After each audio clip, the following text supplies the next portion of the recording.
Welcome back to Haunted Fears. Halloween night. It's when reality tears at the seams. Tonight, 11 people share what happened to them on October 31st, encounters that left them forever changed. These moments blur the line between our world and something far darker. Haunted Fears, horror family, if you're brave enough to face what's coming, hit subscribe and turn on notifications. Some of these people never celebrated Halloween again. Others vanished completely. As you listen tonight, ask yourself one question. What would you do? Because the terrifying truth is, this could happen to you. It might already be starting. Turn down your lights. Let's begin. I found it at a yard sale on October 12, 1987. And by Halloween night, I learned that some things are meant to stay buried. What I'm about to tell you happened to me, and I've spent 38 years trying to forget it. I was 17 that fall, living in a small Massachusetts town where nothing ever happened. The kind of place where Friday night football was the biggest event of the week, and everyone knew everyone else's business. My mom had been on me for weeks about needing a Halloween costume for the town parade. It was this big tradition, something the whole community participated in, and she wasn't about to let me skip it my senior year. The problem was, I didn't have money for a costume, and I definitely wasn't creative enough to make one. So when I saw the yard sale sign that Saturday morning, I figured I'd check it out. The house was this old Victorian on the edge of town, the kind that had been there forever, but nobody really talked about. An elderly woman was sitting on the porch in a rocking chair, wrapped in a blanket, even though it wasn't that cold. Looking for something specific, she asked as I approached her tables of junk.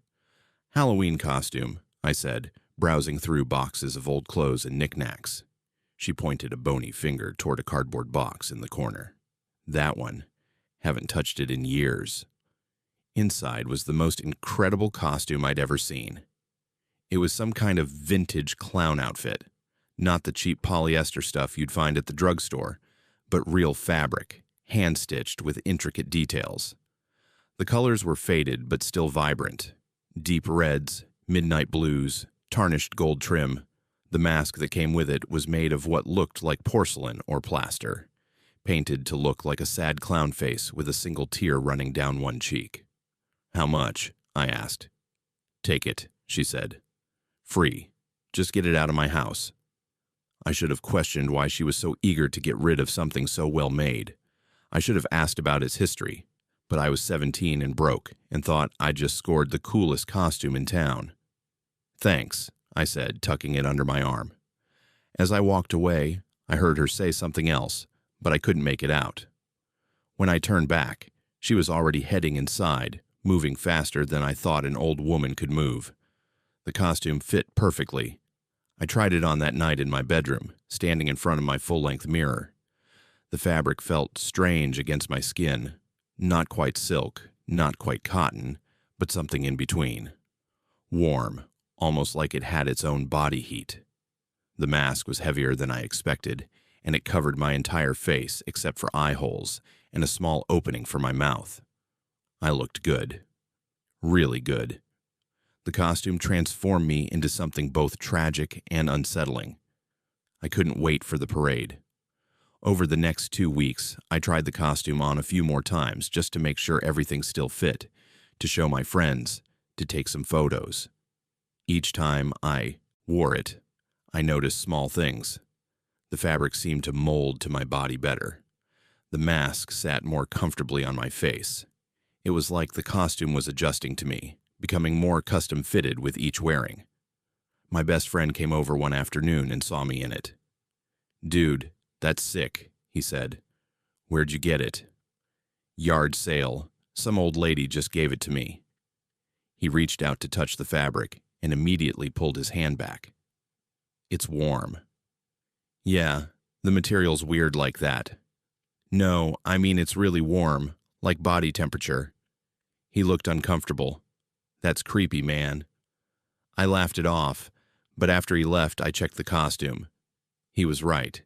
Even hanging in my closet, not on my body, the fabric was warm to the touch. I told myself it was just the material, some kind of insulation property. Halloween arrived on a Saturday that year. The parade started at 7 in the evening, running through Main Street and ending at the town square where they'd have music and dancing and hot cider. I got dressed around 6, putting on the costume for what I thought would be the last time. The moment the mask settled onto my face, I felt different. More confident, more present. Like I'd stepped into a character, and it had swallowed me whole. I practiced some movements in the mirror, exaggerated gestures, the way a sad clown might move, and I was surprised by how natural it felt. My mom drove me to Main Street and dropped me off near the parade's starting point. Hundreds of people were already gathered, kids in costumes running around, parents chatting, the high school band warming up their instruments. I found my friends, and we stood together waiting for the parade to begin. "That costume is incredible," Violet said, one of the girls from my class. She was dressed as a witch, standard stuff.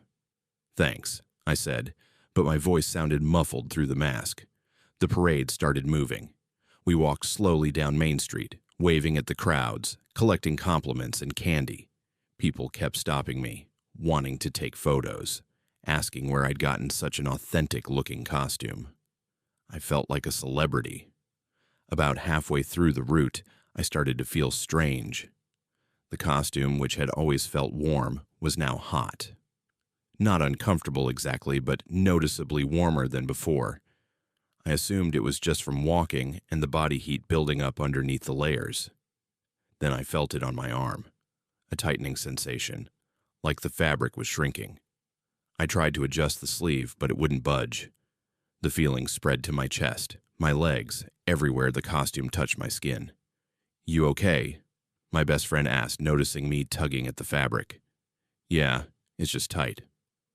Maybe loosen it when we get to the square." But it kept getting tighter. By the time we reached the town square, I could barely breathe normally.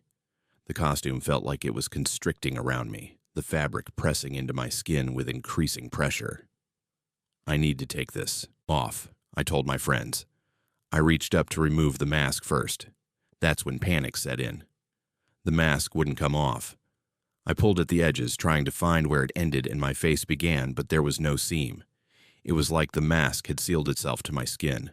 I pulled harder, and pain shot through my face, not the pain of fabric rubbing against skin, but the pain of trying to peel off my own flesh.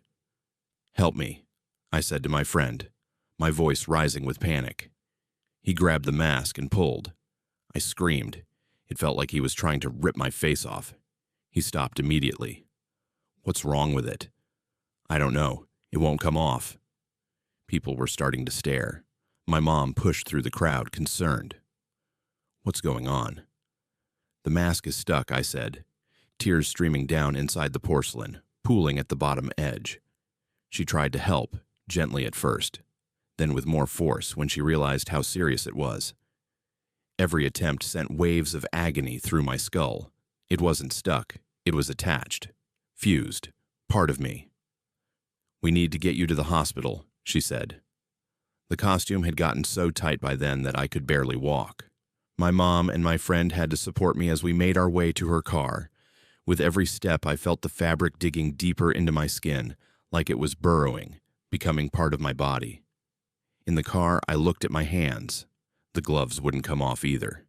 I could see my fingers underneath the fabric, but when I tried to pull the gloves off, the same searing pain stopped me. Through the thin material, I could see something wrong with my skin underneath. It looked darker, different. We arrived at the emergency room, and my mom rushed me inside, explaining the situation to the nurses. They got me into a room immediately and tried various methods to remove the costume. Scissors wouldn't cut the fabric. The blades just slid off like it was made of metal. When they tried to use a scalpel to cut around the mask, I screamed so loudly they had to stop. The blade was cutting me, not the mask. A doctor came in, older, with gray hair and glasses. He examined me carefully, his expression growing more concerned by the minute. "How long have you been wearing this?" he asked. "I put it on around 6. "And how many times have you worn it before tonight?" "I don't know. Maybe 5 or 6 times. Just trying it on." He stepped back, running his hand through his hair. "This is going to sound strange, but I need you to be honest with me. Where did you get this costume?"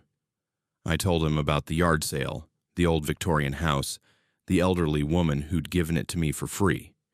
His face went pale. "What address?" I told him. He left the room quickly, returning a few minutes later with what looked like old newspaper clippings. He showed them to my mom first. I watched her face drain of color. "What?" I demanded. "What is it?" The doctor showed me the clippings. They were from 1957, exactly 30 years ago. A local man had disappeared on Halloween night. He'd been seen at the town parade wearing an elaborate clown costume. He was never found. The last person to see him was his mother, who reported that he'd come home from the parade complaining that his costume wouldn't come off. She'd gone to get scissors, and when she returned to his room, he was gone. The only thing left was his clothes in a pile on the floor, everything except the costume. The costume was eventually found in the attic. The mother, driven by grief or guilt or both, kept it for years before finally trying to sell it at a yard sale in the 1980s. But every time someone bought it or took it, it would somehow return. People reported that the costume would appear back in their homes, hanging in their closets even after they'd thrown it away or burned it. "That woman," the doctor said quietly. "She died 3 weeks ago. The house has been empty since then." I felt ice run through my veins. The woman I'd gotten the costume from couldn't have been alive. But I'd seen her, talked to her. She'd been real. "We need to get this off him," my mom said, her voice shaking. "I don't think we can," the doctor replied. Over the next few hours, they tried everything. Medical solvents, heat, cold, even calling in specialists from Boston. Nothing worked. The costume had become part of me, and I had become part of it. Around 2 in the morning, I looked at myself in the bathroom mirror.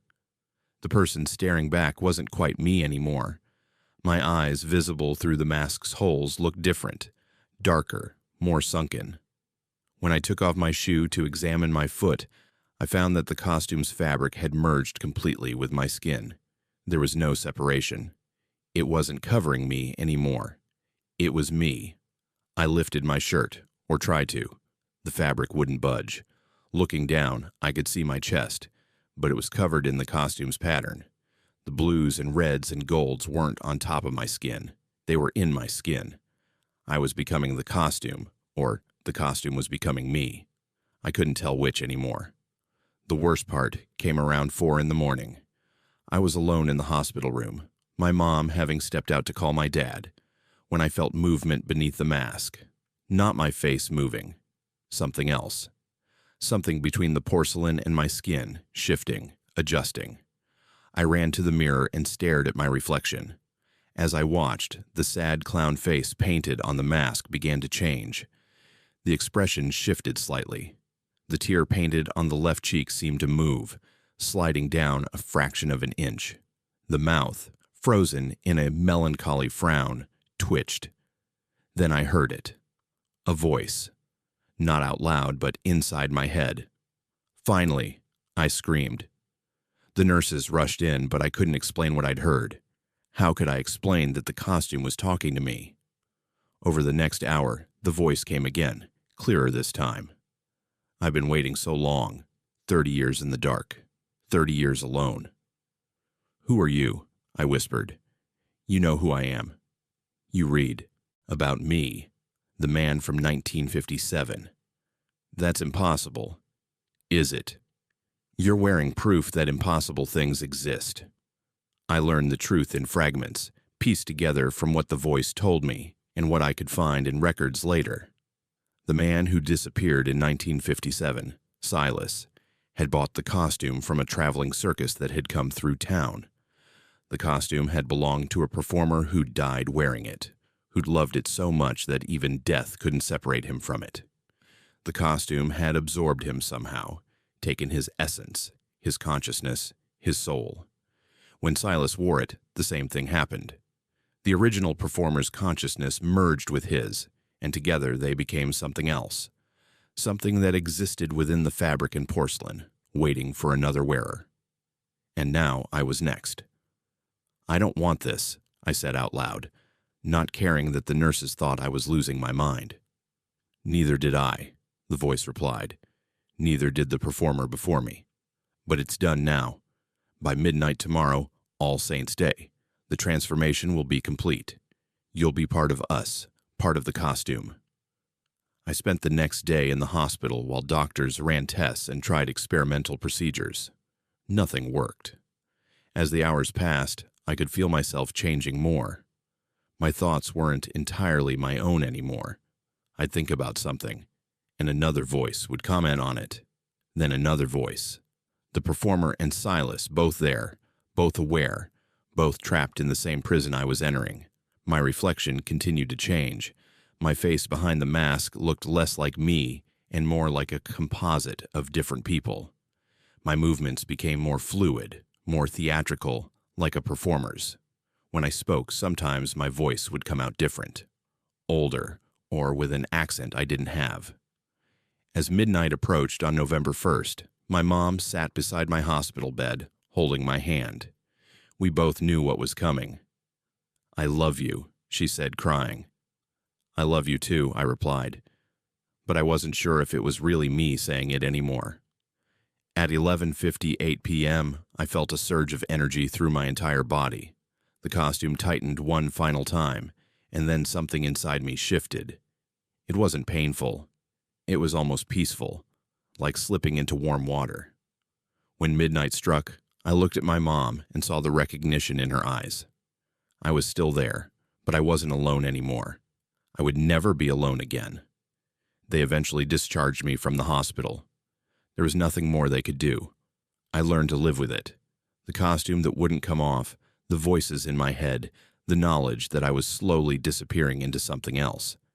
I never took off the costume because I can't. It's been 38 years now.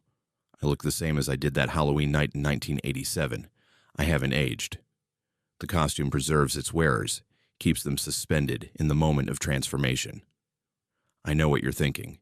You're wondering where the costume is now, whether it's still at that old Victorian house, whether someone else might find it.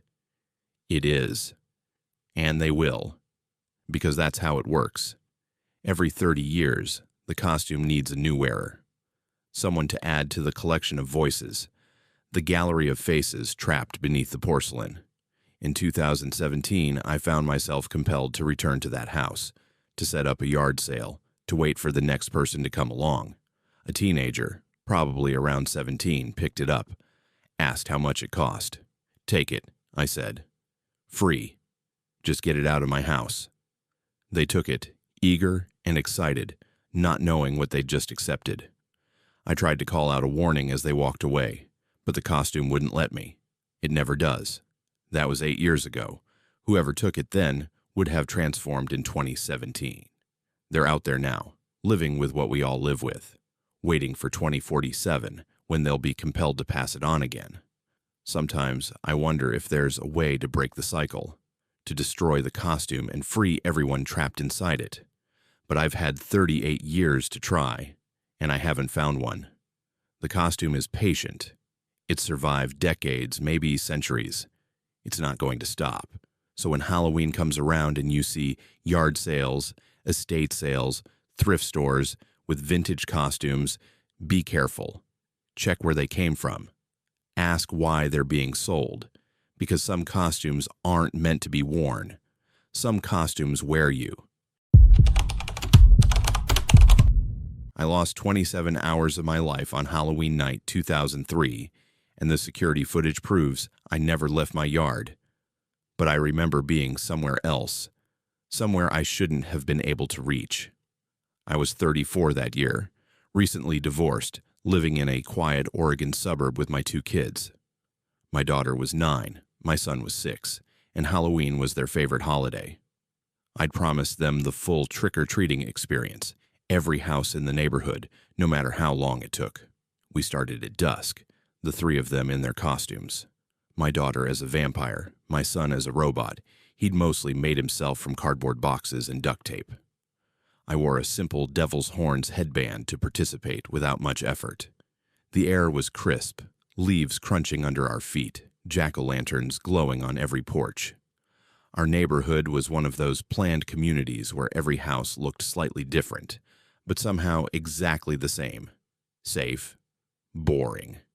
The kind of place where the most exciting thing that happened was someone putting up Christmas lights too early. We'd hit about 15 houses when we came to the cul-de-sac at Willow Court.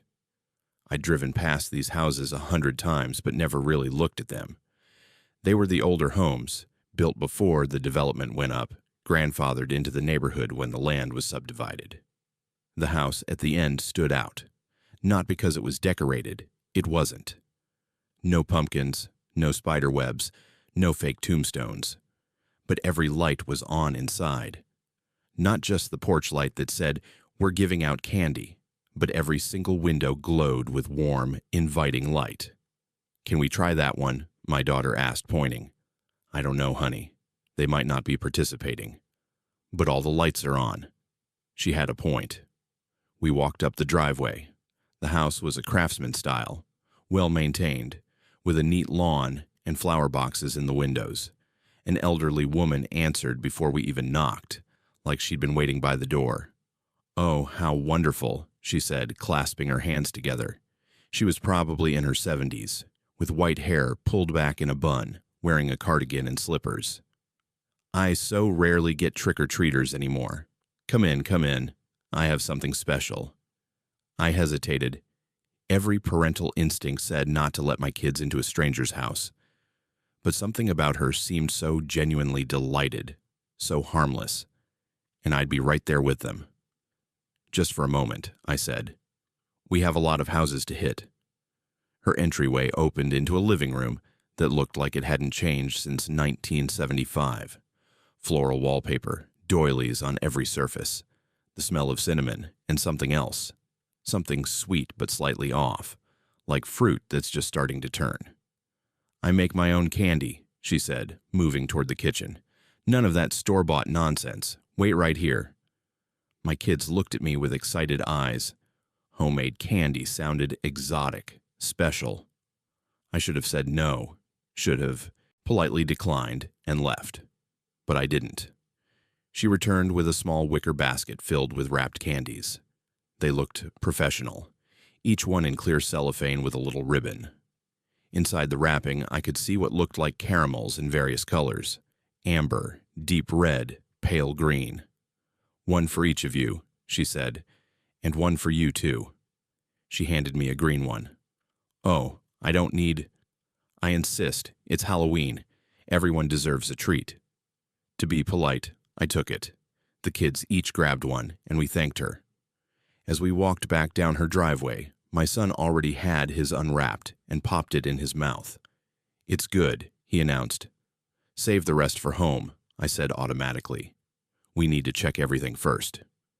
But the green caramel was still in my hand, and without thinking, maybe because I was tired, maybe because it had been a long day, I unwrapped it and ate it.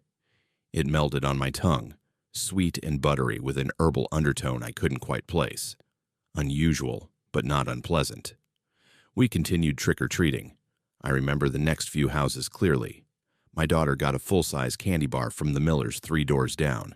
My son tripped on his costume and I had to help him fix it. Standard Halloween night stuff. Then nothing. The next thing I remember is waking up in my bed, sunlight streaming through my window, still wearing my clothes from 2 nights before. My mouth tasted like copper and dirt. My body ached like I'd run a marathon. I checked my phone. Friday, November 1st, 2:17 p.m. I'd lost an entire day and half of another. Panic hit immediately. I ran to my kids' rooms, empty. I flew down the stairs, my heart hammering, and found them in the living room, watching TV, still in their Halloween costumes, their candy bags dumped on the floor. "Mom," my daughter said, looking up, "you're finally awake." "Where? What? How long have I been asleep?" "Since we got home on Wednesday," she said, like it was the most normal thing in the world. "Wednesday, Halloween, 2 days ago." "What do you mean? What happened?" She shrugged. We finished trick-or-treating and came home. You said you were tired and went to bed. You've been sleeping ever since. For 2 days? Yeah. We tried to wake you up yesterday, but you wouldn't wake up.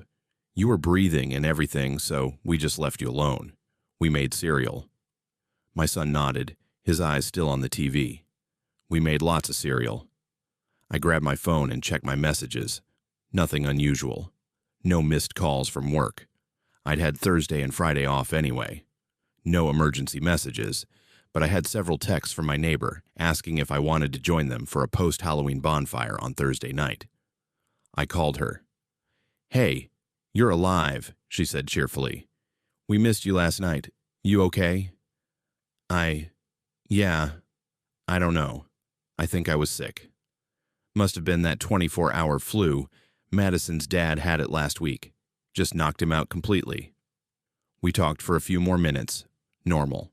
Conversation, nothing suggesting anything strange had happened in the neighborhood. After I hung up, I checked on my kids more thoroughly. They seemed fine, healthy, acting completely normal. But I had no memory of Wednesday night, or Thursday, or Friday morning. I went back upstairs and found my jacket from Halloween night hanging on the chair where I always put it. In the pocket was my phone. I checked the photos. The last one was time-stamped, Wednesday, October 31st, 8:47 p.m. A picture of my kids on someone's porch. I didn't remember taking it. That's when I noticed the security camera footage. We had a Ring doorbell, one of those motion-activated cameras that recorded whenever someone approached the house. I pulled up the app and scrolled through Wednesday night's footage. 7:22 p.m. The three of us leaving for trick-or-treating. 9:31 p.m. The three of us returning, the kids running ahead, me walking slowly behind them. Then, at 9:47 p.m., I walked back outside. I watched myself exit the front door, still wearing my devil horns, and walk down the driveway. The footage ended when I moved out of frame. At 10:03 p.m., I returned, walked back up the driveway into the house, and closed the door. 16 minutes. Where had I gone? I checked the neighbor's camera. We had a neighborhood watch app where some people shared their footage. Their camera, which faced the street, showed me walking past their house at 9:49 p.m. heading toward Willow Court, the cul-de-sac, the old woman's house. At 10:01 p.m., I walked back past their camera, heading home. 16 minutes at her house, and then 27 hours of missing time. I drove to Willow Court that afternoon. In daylight, the street looked different, smaller, more ordinary. I found the house at the end of the cul-de-sac. It was abandoned, not just empty, abandoned. Windows boarded up, lawn overgrown, a condemned notice on the door dated from 2001, 2 years ago. I sat in my car staring at it. This couldn't be right. We'd been inside. The lights had been on. The woman had given us candy. I walked up to the door anyway and peered through a gap in the boards. Inside was darkness and decay. No furniture, no floral wallpaper, just water damage and rot. When I returned home, I checked the candy basket. Both my kids' candies from the old woman were gone, eaten presumably, but I found the wrappers in my daughter's room.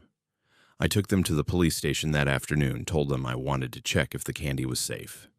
They looked at me like I was paranoid but sent them to the lab anyway. The results came back 3 days later. The wrappers contained residue of a compound they couldn't fully identify. Organic, plant-based, with properties similar to scopolamine, a drug that can cause amnesia and compliance.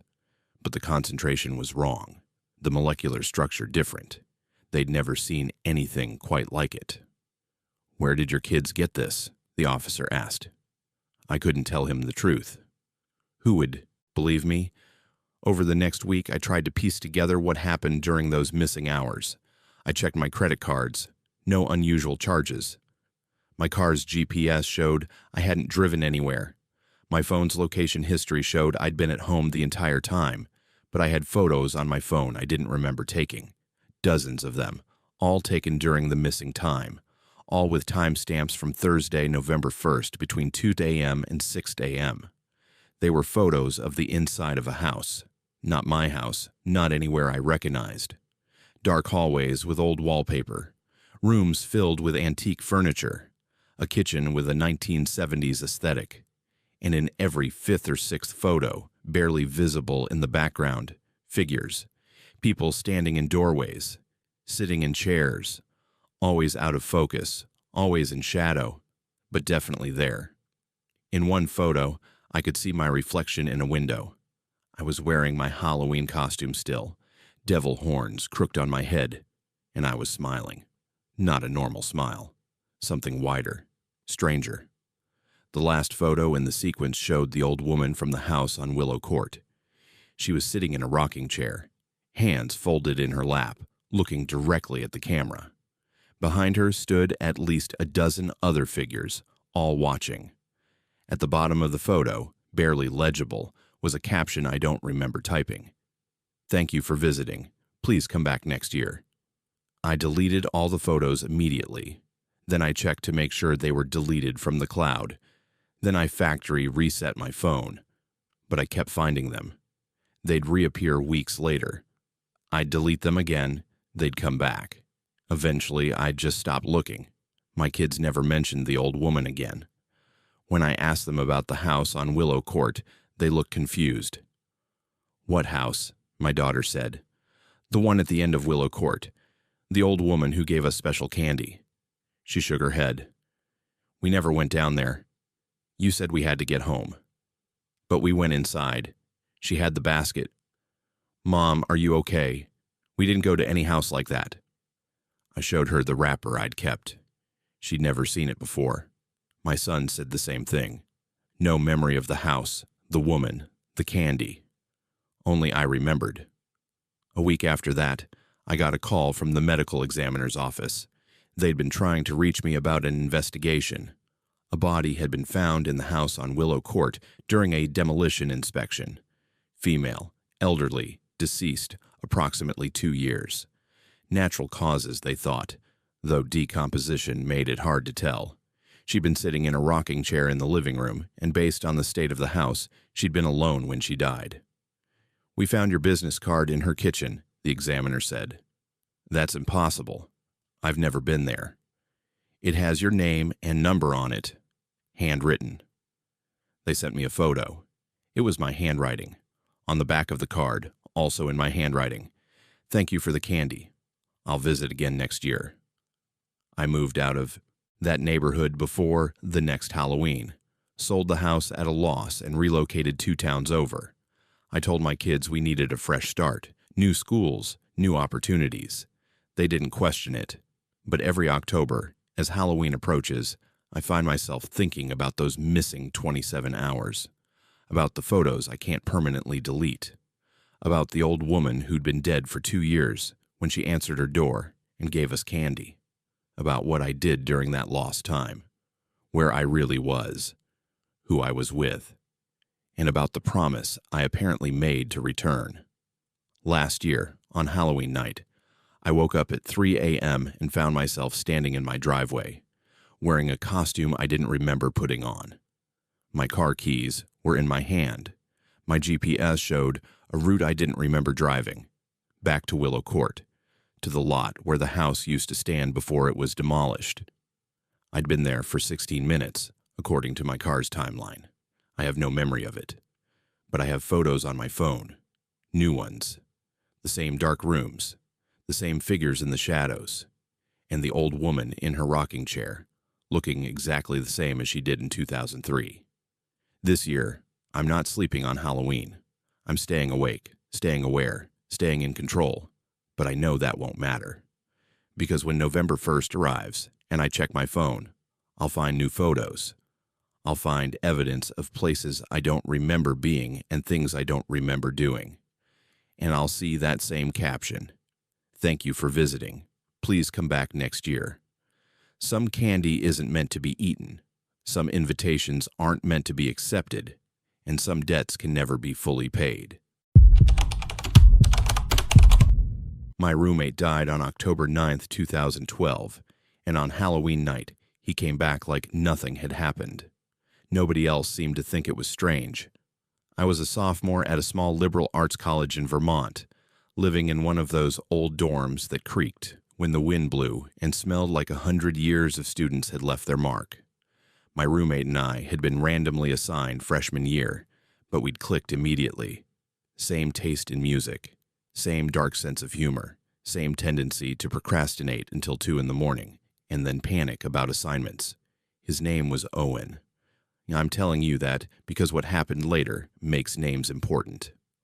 On October 9th, I was in our room studying for a midterm when campus security knocked on the door. 2 officers, faces grave, asked if they could come in. My stomach dropped before they even spoke. "There's been an accident," the older one said. "Your roommate was in a car crash about an hour ago on Route 7. I'm very sorry, but he didn't make it." The world tilted sideways. I remember asking them to repeat it, certain I'd misheard. But their expressions didn't change. Owen was dead. Single car accident, lost control on a curve, hit a tree going 60, killed on impact. The next 3 weeks were a blur of grief counseling, memorial services, and the surreal experience of packing up half a dorm room. Owen's parents came up from Connecticut, hollow-eyed and moving like ghosts themselves.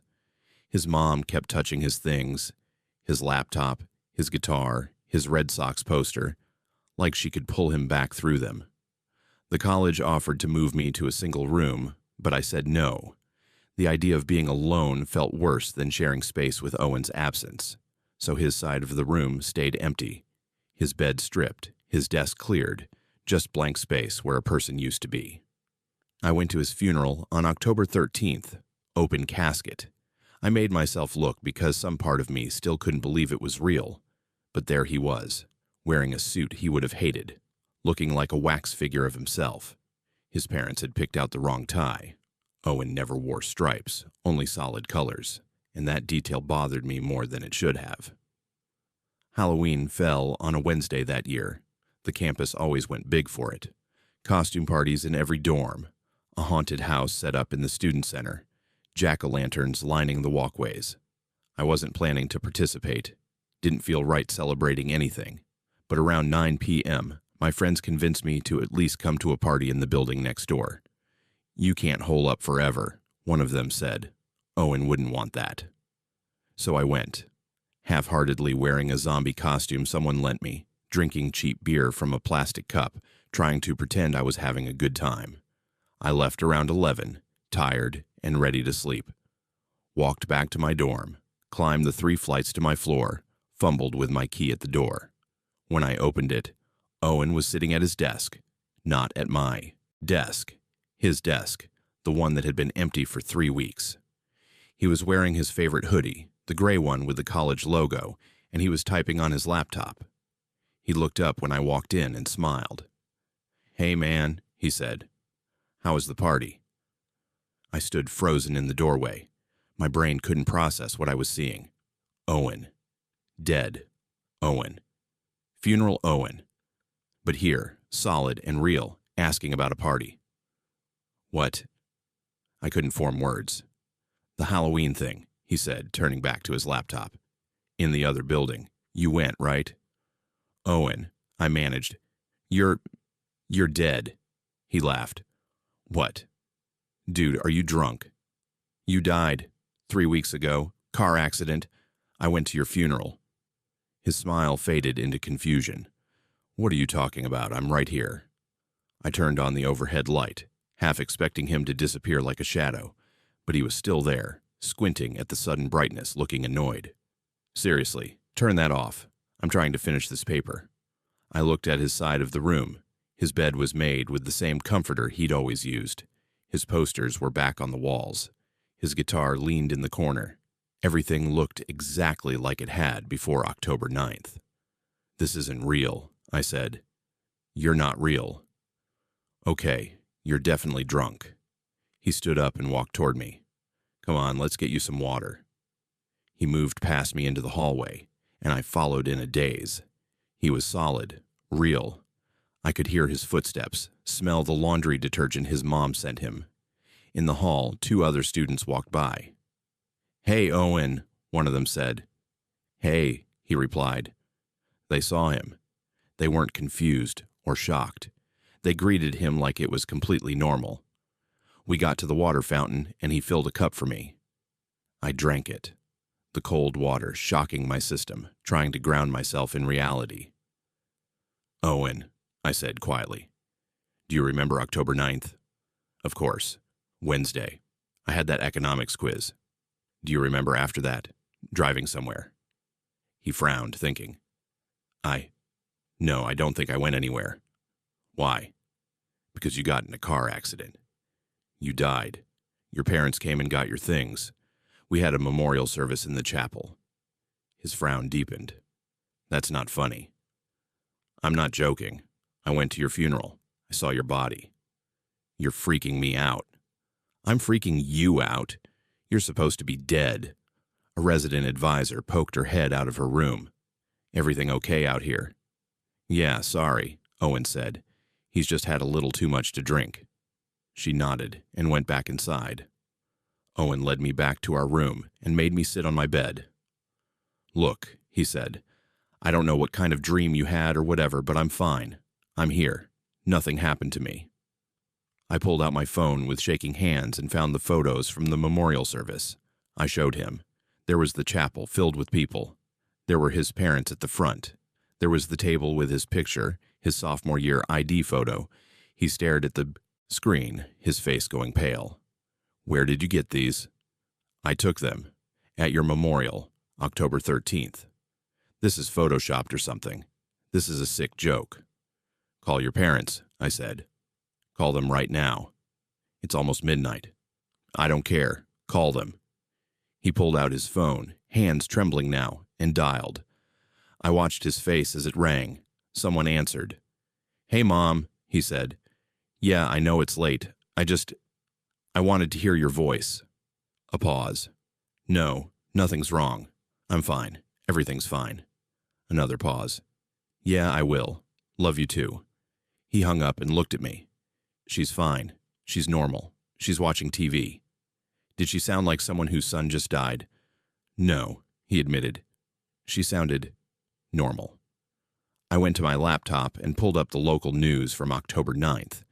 It took a few minutes of searching, but I found it. A brief article about a single-car fatal accident on Route 7. It didn't name the victim, just said a 20-year-old college student from Connecticut.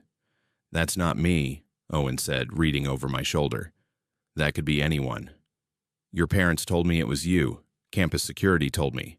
I helped them pack your stuff." I opened my closet and pulled out a box I'd saved. Things of Owen's that I couldn't bear to give to his parents. A book he'd lent me, a charging cable, a baseball cap. "This is your stuff," I said. "From when they cleaned out your half of the room." He picked up the baseball cap, turning it over in his hands. It was his. I'd seen him wear it 100 times. His initials were written inside the brim in Sharpie. "I don't understand," he whispered. Neither did I. Over the next few days, I tried to find evidence that Owen had died, but it was like reality had rewritten itself. The news article was gone. I couldn't find it again no matter how many times I searched. When I asked other students about the memorial service, they looked at me like I was crazy. "What memorial? For who?" "Owen. My roommate. He died in October." "Dude, Owen's fine. I just saw him at lunch." I went to the dean's office and asked to see records of the memorial service. They had no record. No booking of the chapel, no list of attendees, nothing. I called Owen's parents myself. His mom answered, cheerful and normal. "Oh, you're Owen's roommate. He talks about you all the time. How are you, sweetheart?" "I'm confused. Did something happen to Owen in early October?" "Happen? No. Why?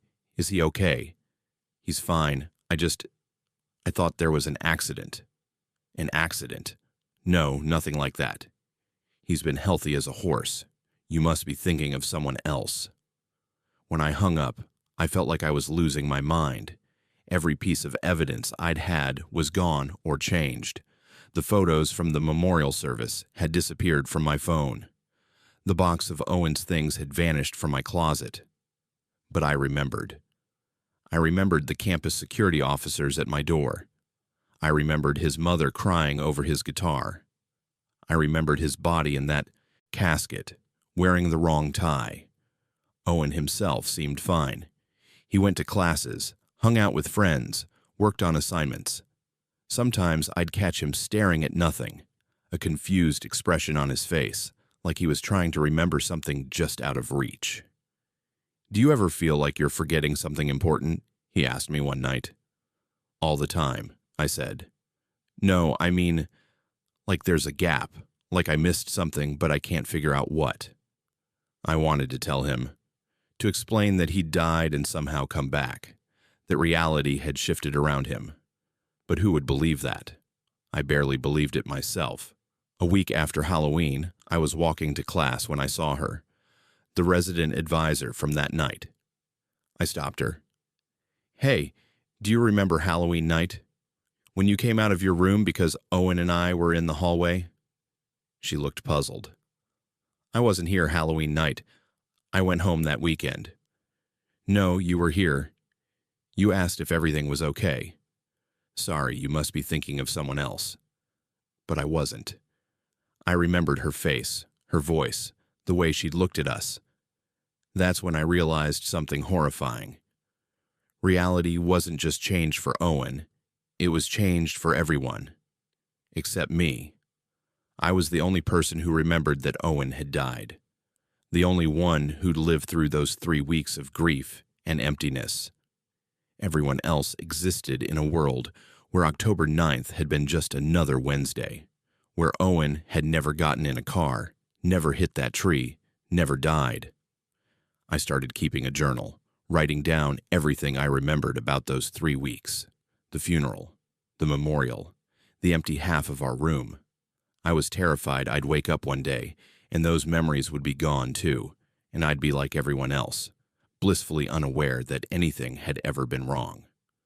Owen and I grew distant after that. How could we not? Every time I looked at him, I saw the body in the casket. Every time he spoke, I remembered the silence of his absence. He was my best friend, but he was also a ghost, a glitch, a person who should not exist. Near the end of the semester, late at night when we were both still awake, he said something that made my blood freeze.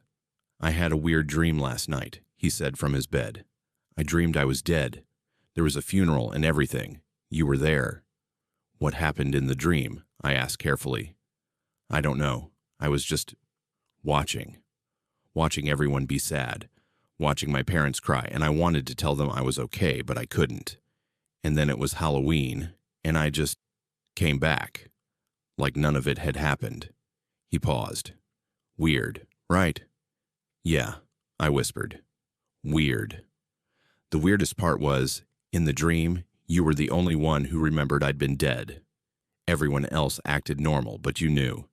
You were the only one who knew. My heart pounded. It was just a dream. I know, but it felt so real, like a memory instead of a dream. We never talked about it again. I graduated in 2014 and lost touch with Owen. Last year, out of curiosity, I looked him up on social media. He's alive, living in Boston, working for a tech company. Married, with a kid on the way. Living a completely normal life. But sometimes, late at night, I still wonder, did Owen actually die that day? Is the Owen I knew, the Owen who came back Halloween night, actually Owen? Or is he something else, something that stepped into Owen's place and convinced the world it had always been there? And the question that haunts me most, am I the only one who remembers the truth, or am I the only one living in a lie? I'll never know for sure. But I kept that journal, hidden in a box in my closet. Every year on October 9th, I take it out and read it, reminding myself that I'm not crazy, that it really happened, that my best friend died, and somehow, on Halloween night, death gave him back. But nothing comes back from death unchanged, and I'm the only one who knows what we lost when Owen returned. I walked into a corn maze in 2015 and walked out into 1952, and I have the photos to prove it. But nobody believes me, and I'm starting to understand why. I was 28 that October, visiting my hometown in rural Iowa for the first time in years. I'd moved to Chicago right after college and rarely came back. There wasn't much reason to. My parents had retired to Arizona. My high school friends had scattered across the country, and the small farming community where I'd grown up held more memories of boredom than nostalgia. But my cousin was getting married on Halloween weekend, and family obligations brought me back. The wedding wasn't until Saturday, so I arrived Friday afternoon with time to kill. The town had changed in small ways. New stop signs, a few closed businesses, a Dollar General where the old hardware store used to be, but mostly it looked frozen in time. I drove past the old Harrington farm and saw they'd set up a corn maze. A hand-painted sign by the road advertised Harrington's Harvest Maze, open until dusk. I'd gone through that maze a few times as a kid. It was a Halloween tradition for locals, something to do in a place where entertainment options were limited. On impulse, I pulled into the gravel parking lot. Only 2 other cars were there. It was already past 6, and the sun was setting fast. An elderly man sat in a lawn chair by a card table at the maze entrance, reading a newspaper. $5, he said without looking up. I paid him, and he handed me a small flashlight. You got about 45 minutes before we close. Exits on the west side, same as the entrance. Don't wander off the paths. We don't want to come looking for you. The maze was bigger than I remembered. The corn stood at least 8 feet tall, dense and rustling in the evening breeze. Someone had cut elaborate paths through it, creating a sprawling puzzle of dead ends and false turns. I could hear voices. The other visitors, probably a family with kids, somewhere deeper in the maze. I started walking, making random turns, not really caring if I got lost. It was peaceful in a way Chicago never was. Just the sound of wind through corn, my footsteps on packed dirt, the occasional crow calling from somewhere overhead. After about 15 minutes, I came to an intersection I didn't recognize. Most corn mazes have some kind of theme or pattern, but this junction looked wrong somehow. The path was narrower, the corn more wild and untended. One of the directions had a small wooden sign that just said "Exit" with an arrow. I'd been heading roughly west, so I figured this was the way out. I followed the arrow down a path that seemed to curve more than it should, the corn pressing in close on both sides. The light was fading fast now, turning everything golden and hazy. Then I stepped through a gap in the corn and stopped dead. I was standing at the edge of a road, not the gravel parking lot where I'd left my car, but an actual paved road. Except the pavement was different, darker, rougher, the kind of asphalt they don't make anymore. And across the road was Main Street, my town's Main Street, but wrong. The buildings were the same, the bank, the post office, the corner drugstore, but they looked different, newer, brighter. The drugstore's sign was painted in a style I'd only seen in old photographs. The cars parked along the street were vintage models, big rounded sedans from the 1950s, gleaming chrome and two-tone paint jobs. I stood there, probably for a full minute, trying to make sense of it. This had to be some kind of event, a vintage car show, or a historical reenactment. The town did weird things sometimes to attract tourists, but the cars weren't just parked for display. People were getting in and out of them. A woman in a full skirt and cardigan walked past, carrying grocery bags. A man in a fedora and suit entered the bank. 2 teenage boys leaned against a car, one of them smoking, both dressed in jeans, rolled at the cuffs and white t-shirts. I pulled out my phone to take a picture. The screen showed 7:03 p.m., October 30th, 2015. I snapped a photo of Main Street, the vintage cars, the people in their period clothes. "Excuse me," I said to the woman with groceries. "What's going on? Is this some kind of event?" She looked at me strangely, her eyes moving over my clothes. Jeans, a North Face jacket, running shoes. "I'm sorry. The cars, Is this a festival or something?" Her expression shifted to concern. "Are you all right? Do you need help?" "No, What day is it?" "Friday." She was backing away slightly. "What year?" Now she looked alarmed. 1952. Young man, have you been drinking? My stomach dropped. Where am I? Grant Avenue and Main Street. She hurried away, glancing back at me nervously. I looked around more carefully. Everything was pristine, period perfect. Not just the cars and clothes, but the storefronts, the signs, the lack of any modern elements. No power lines overhead. Those would have been buried or not yet installed. No satellite dishes, no cell tower in the distance, no LED lights, and the smell. Everything smelled different. Gasoline, but older, more pungent.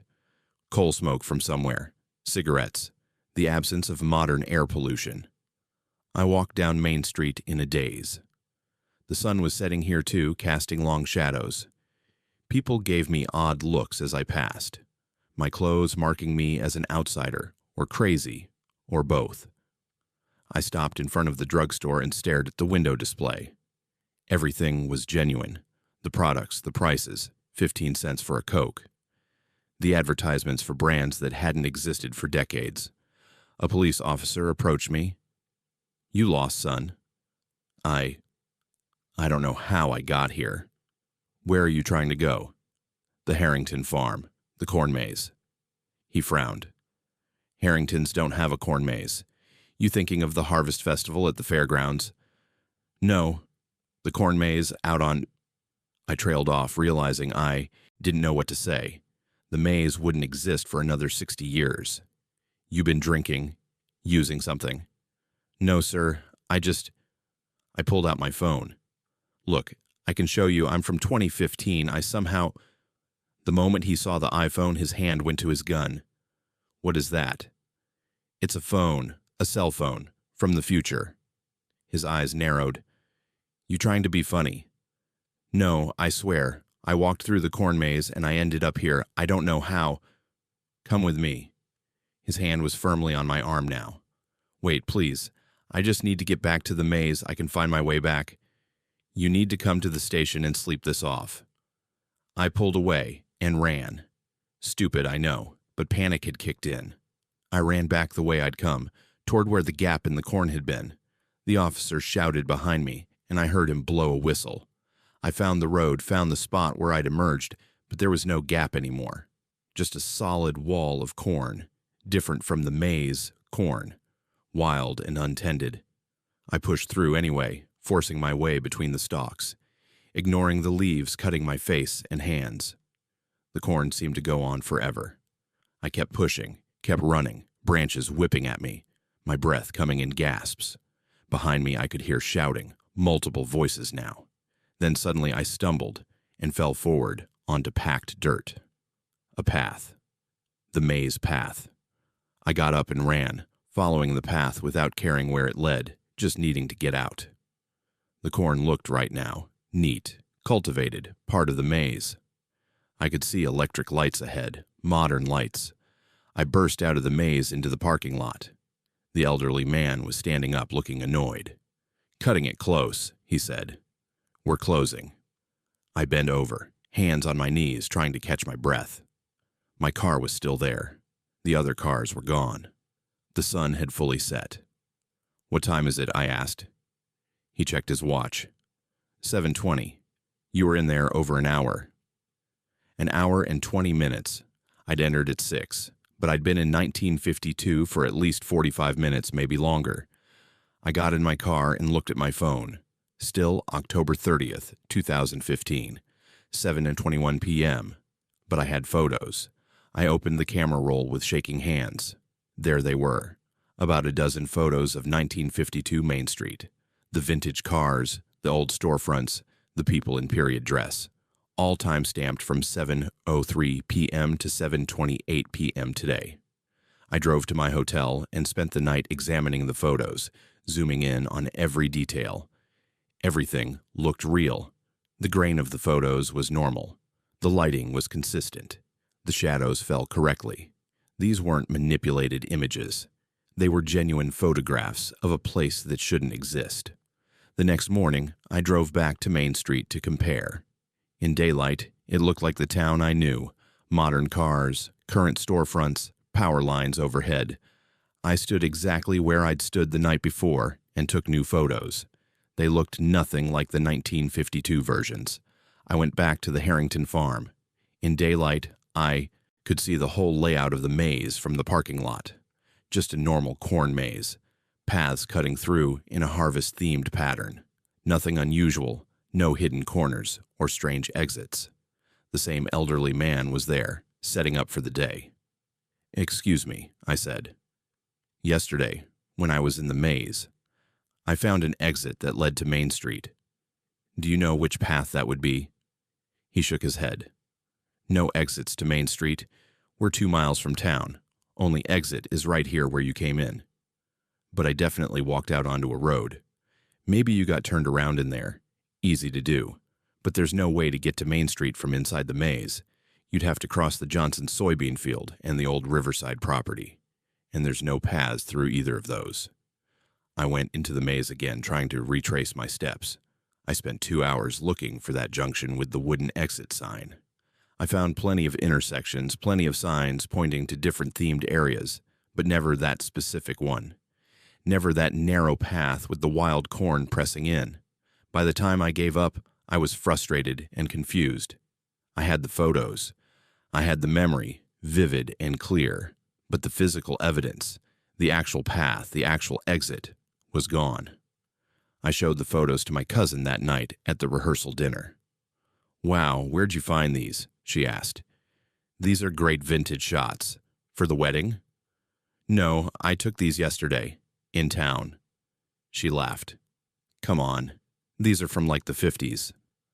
"I know, that's when I took them." She gave me a weird look and changed the subject. I tried showing them to others. My aunt thought they were old family photos I'd found. A local historian I contacted said they were excellent quality vintage photographs, probably from the town archives, and asked where I'd gotten them. When I insisted I'd taken them myself yesterday, she politely ended the conversation. I even tried posting them online with the full story. People accused me of making it up, of using vintage photos, and lying about the source. One person did a reverse image search and found nothing. The photos were unique, not pulled from any archive, but that only made people more skeptical. "Cool Photoshop job," someone commented. I know what I experienced. I know those 2 hours I spent in 1952 were real. I talked to people, smelled the air, felt the different texture of the pavement under my feet. It wasn't a dream or hallucination, it was real. But I can't prove it to anyone. And the more I try, the more people think I'm either lying or crazy. The thing that really haunts me, though, is the question of whether I was actually there, or if that version of 1952 was somewhere else. A pocket dimension, a parallel timeline, some kind of temporal bubble attached to our reality. Because if it was real, if I really did walk into the past, then what happened when I left? Did those people remember me? The woman I spoke to? The police officer who chased me? Did they talk about the strange young man in weird clothes who appeared out of nowhere and then vanished into the corn? Did I become a local legend in that version of 1952, a ghost story told around dinner tables? I've been back to that maze 3 times since, twice more in 2015, and once last year when I visited for another family event. I've never found that path again, never seen that exit sign, never stepped through into another time. But I keep looking, because if it happened once, it can happen again. And next time, I want to be prepared. Next time, I want to stay longer, explore more, figure out what the connection is between that corn maze and that pocket of the past. I've researched the Harrington farm's history. In the 1950s, it was a working farm. Corn, soybeans, some livestock. Nothing unusual reported. No strange disappearances. No local legends about time slips or dimensional portals. But in 1953, a traveling salesman went missing near the farm. His car was found abandoned on the side of the road, engine still running, door open. He was never seen again. The case went cold. I wonder if he found that path, if he walked through and couldn't find his way back. I wonder how many others have stumbled through that exit over the years. How many have photos on their phones that nobody believes? How many have stories they can't prove? The photos are still on my phone. I've backed them up multiple times, uploaded them to cloud storage, printed physical copies. They're my only evidence that I'm not crazy, that it really happened. Sometimes I zoom in on them, studying the faces of the people in 1952, looking for anything that might explain what happened. And sometimes in certain photos, I can see something in the background, a gap between buildings, or at the edge of the frame. Dark and indistinct. It looks like corn.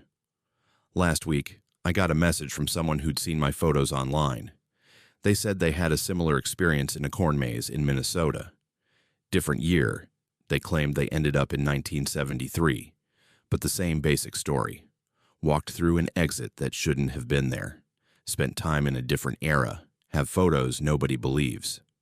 We've been comparing notes, trying to find patterns, connections, some explanation for what happened to us. So far, we've found 4 other people with similar stories. Different mazes, different states, different years they ended up in, but all corn mazes.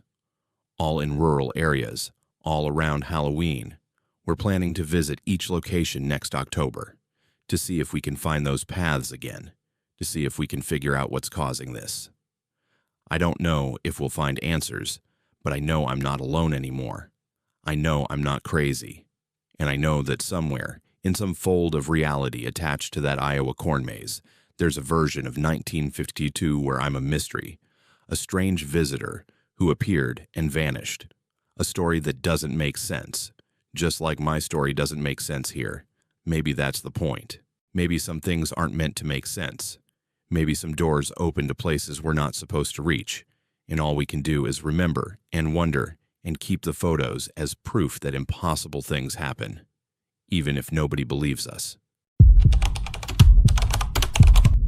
The doorbell rang for the 8th time that night, and when I opened it, the same child stood there in the same ghost costume, holding the same empty bag. Nobody else could see him. I lived alone in a 3rd-floor apartment in Chicago, in one of those old brick buildings where the radiators clang all winter, and you can hear your neighbors' conversations through the walls. Halloween 2008 wasn't a holiday I usually celebrated. No kids in the building, and I didn't know anyone well enough to go to parties. I'd bought a bag of candy just in case, more out of habit than expectation. The first time the doorbell rang, I was surprised. It was almost 9 p.m., late for trick-or-treaters, and I didn't think anyone even knew there were apartments up here. I opened the door to find a child standing in the hallway, maybe 7 or 8 years old, wearing a ghost costume. The classic kind, just a white sheet with eye holes cut out. "Trick or treat," the child said. The voice was flat.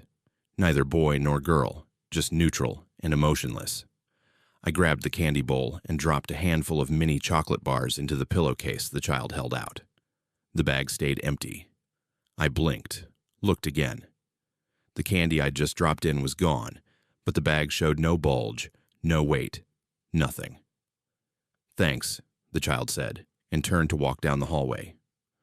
I watched, confused, as the small figure moved toward the stairs. Then I heard my neighbor's door open. "Hey there," he called out cheerfully. He stepped into the hallway, looking right past the child. "Heading out." I realized he was talking to me. No, just giving out candy." He glanced around the empty hallway. "Little late in the season for that, isn't it? Don't think we get trick-or-treaters up here." The child in the ghost costume was standing right between us, not 3 feet from him. "You don't see," I pointed. He followed my gesture, looking at the spot where the child stood. "See what?" The child's head turned toward me. Even through the white sheet, I felt eyes boring into me. "Nothing," I said quickly. "Never mind." My neighbor shrugged and headed for the elevator. He walked right past the child, close enough to touch, without any reaction.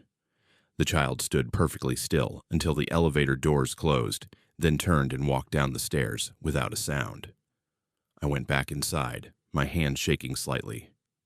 Too much coffee, I told myself. or the light was weird, or the kid was real, and my neighbor just hadn't been paying attention. 20 minutes later, the doorbell rang again. The same child. Same ghost costume. Same pillowcase held out expectantly. Trick or treat. My mouth went dry. Didn't I just give you candy? Trick or treat, the child repeated in exactly the same tone. I grabbed the bowl with numb fingers and dropped more candy in. Again, it vanished. The bag remained empty. How are you doing that? I asked. The child didn't answer, just stood there holding the bag. I could hear breathing from under the sheet, steady, rhythmic, too slow for a child. Where are your parents? No response. Do you live in this building? Nothing. Then the child spoke, but not in response to my questions. Thank you. The same flat tone.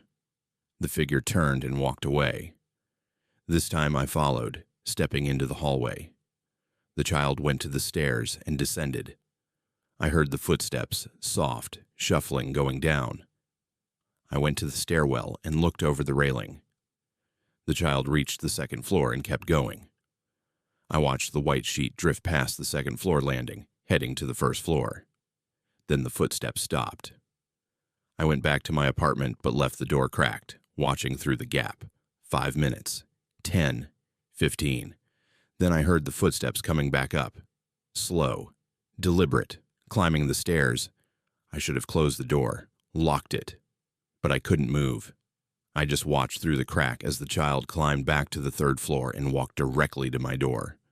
The doorbell rang. I opened it. Trick or treat. Who are you? My voice cracked. The child tilted its head. An unnaturally smooth movement. Trick or treat. I gave it more candy. The bag swallowed it like a void.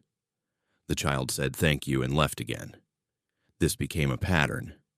Every 15 to 20 minutes, the doorbell would ring. Every time, the same child in the same costume. Every time, I gave it candy that disappeared into that empty bag. After the 5th visit, I tried not answering. I sat on my couch, staring at the door, as the doorbell rang. Once, twice, 3 times. Then I heard it, scratching. Soft at first, then louder. Fingernails on wood, scraping at my door. I ran to the peephole and looked out. The hallway was empty. But the scratching continued, and now I realized it was coming from inside my apartment. From the other side of my living room, where the wall met my neighbor's apartment. Scratch, scratch, scratch. Something was trying to get through the wall. I yanked open my door, and the child was there, hand raised to ring the bell again. Stop, I gasped. Please stop. Trick or treat. I grabbed the entire bowl and dumped it into the pillowcase. Pounds of candy, the whole thing. It all vanished into that impossible bag, and still the bag hung limp and empty. What do you want? I was crying now. The child reached up with its free hand and lifted the edge of the sheet. I saw darkness underneath. Not a face. Darkness. Pure, absolute black, like looking into deep space. And in that darkness, something moved. Something aware. I've been waiting for you, the child said, but the voice wasn't coming from under the sheet. It was coming from everywhere. The walls, the floor, inside my own head. I stumbled backward into my apartment. The child didn't follow, just stood in the doorway. You're the first one who could see me in a long time, it said. The first one who answered. I don't understand. Every year I come back, every Halloween, knocking on doors. Most people can't see me, but a few can, the ones who are supposed to. Supposed to what? The child lowered the sheet back down. Come with me. No. You already said yes. You gave me candy. You accepted the exchange. I didn't know. You knew, the voice said, softer now, almost kind. Part of you knew. That's why you could see me. That's why you opened the door. My mind was fragmenting, trying to make sense of it. I don't want this. Neither did the others. But the rules are old. Older than this building. Older than this city. On Halloween, when the veil is thin, I walk. And when someone sees me, really sees me, they've been marked. Marked for what? The child tilted its head again. To remember. To carry the weight. To know that what you see isn't all there is. I sank onto the floor, my back against the wall.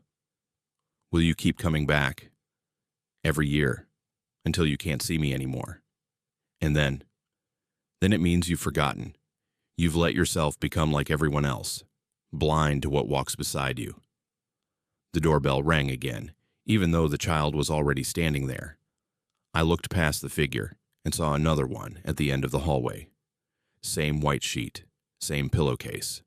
Then another appeared on the stairs, and another near the elevator. They were everywhere, dozens of them, all standing silent, all holding empty bags. There are so many of you, I whispered. There are always many of us. On this night. The ones who were lost. The ones who never made it home. The ones who are still looking. Looking for what? Someone who will see us. Someone who will remember we existed. I understood then, in a horrible rush. These weren't monsters or demons. They were children. Real children who died on Halloween nights, year after year, decade after decade.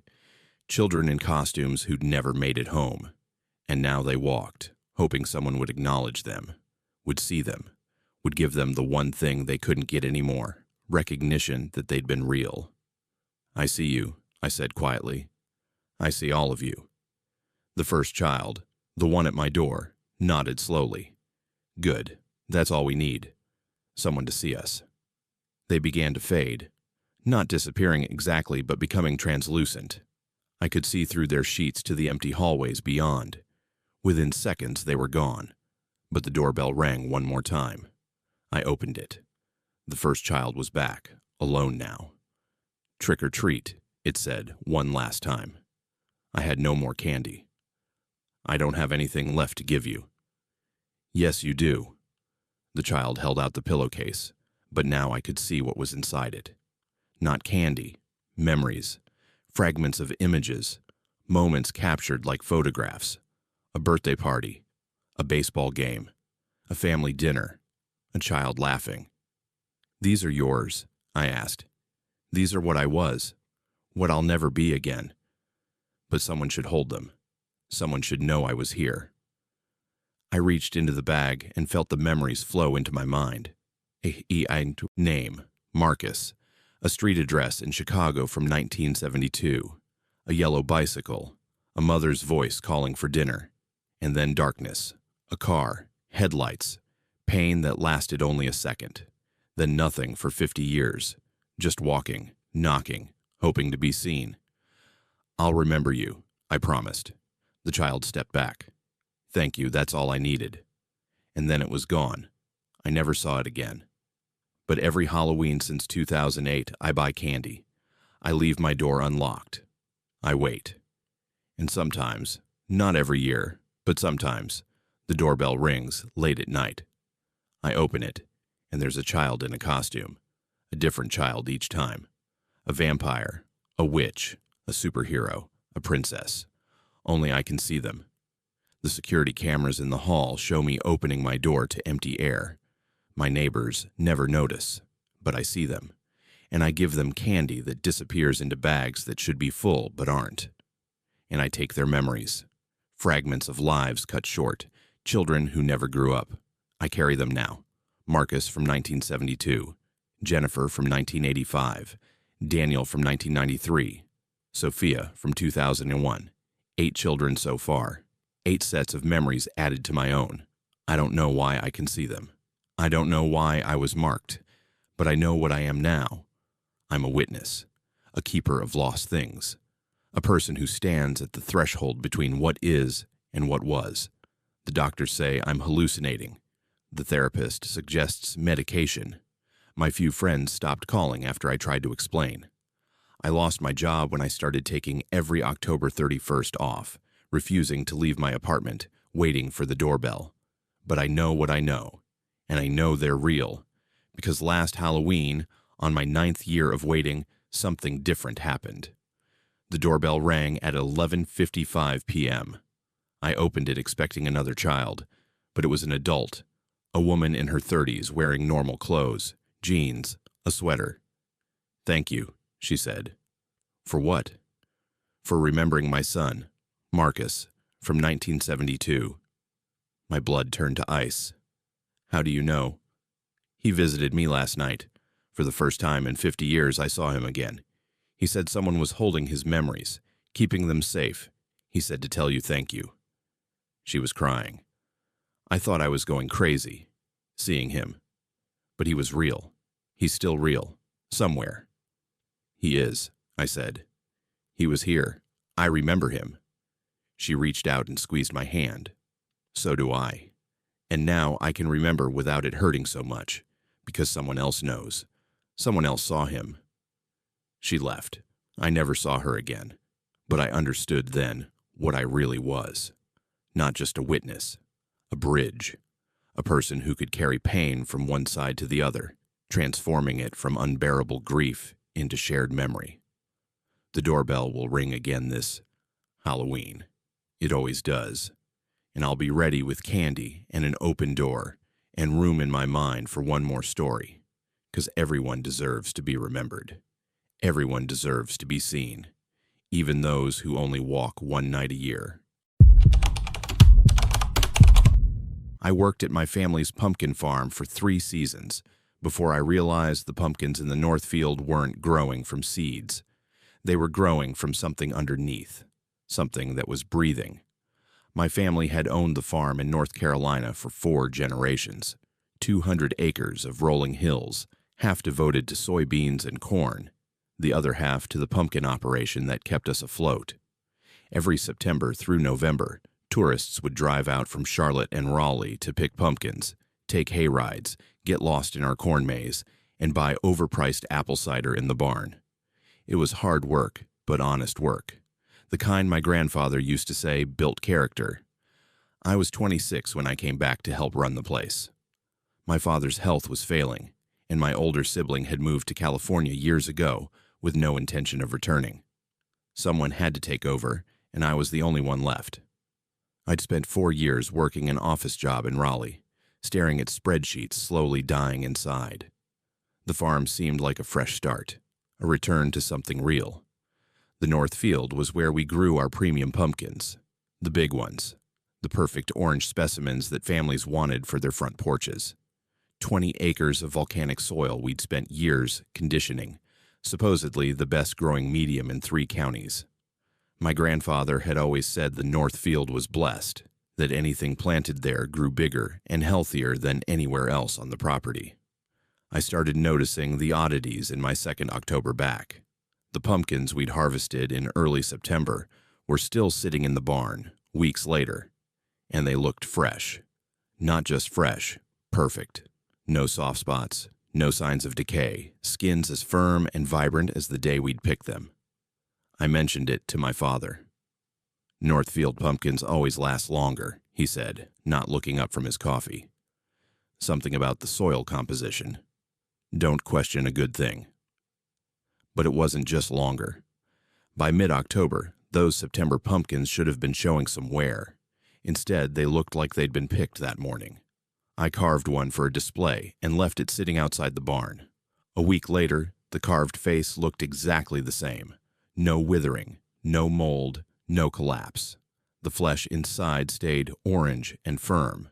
2 weeks after carving, it still hadn't rotted. The jack-o'-lantern sat on the porch of the barn, grinning its unchanging grin, while every other pumpkin around it slowly deteriorated in the autumn weather. In early November, after the Halloween rush died down, I started walking the Northfield more carefully. We'd harvested most of the crop, but dozens of pumpkins still dotted the field, ones we'd left behind because they were too small or oddly shaped. By now, exposed to frost and rain, they should have been breaking down. They weren't. They sat in the field, perfect and pristine, like plastic replicas. I knelt beside one and pressed my palm against it. The skin was cool but not cold, despite the morning frost on the ground around it. I put my ear to it, some instinct I couldn't name making me want to listen. I heard something. A sound. Faint. Rhythmic. Almost like breathing.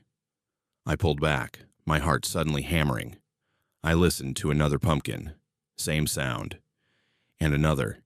Every pumpkin in the north field, when I pressed my ear close, produced that soft, steady rhythm. That night, I went to the old filing cabinet where my grandfather had kept farm records.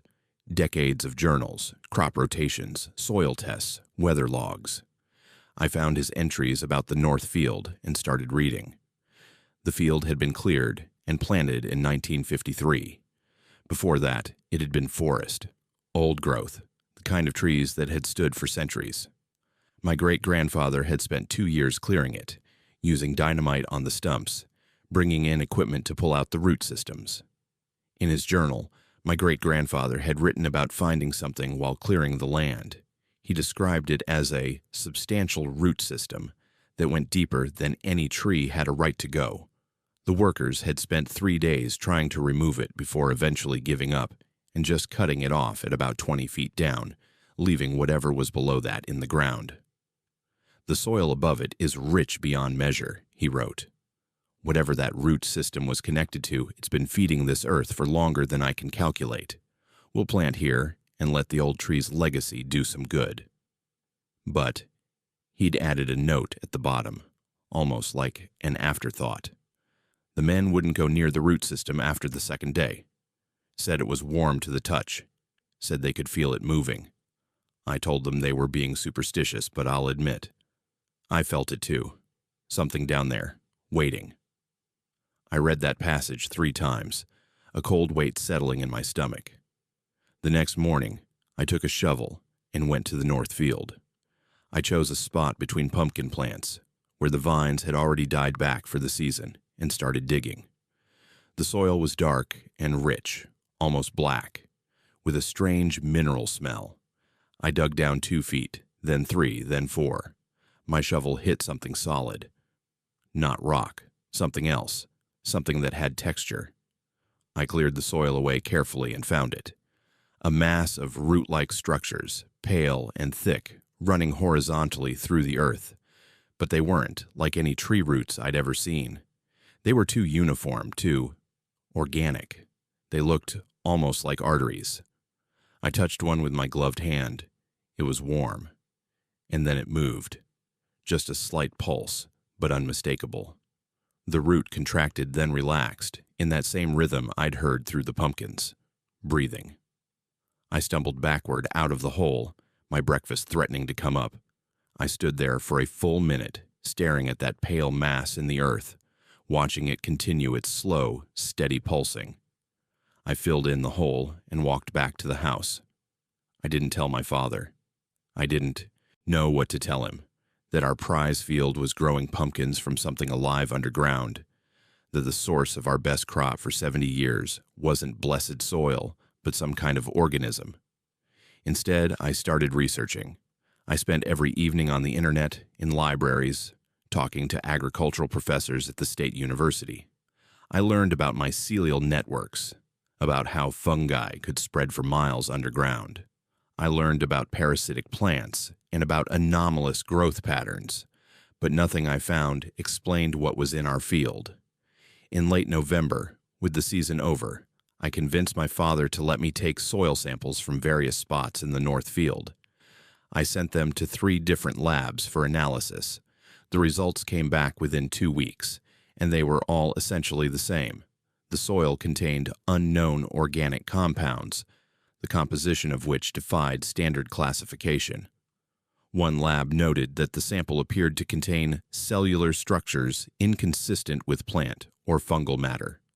Another suggested the sample might be contaminated with animal tissue. The third lab called me directly. "Where did you get this sample?" the technician asked. "From our farm, a pumpkin field." "Sir, I don't know what you've got growing there, but this isn't normal agricultural soil. The organic matter in this sample is active. It's showing metabolic activity. It's consuming nutrients and producing waste products.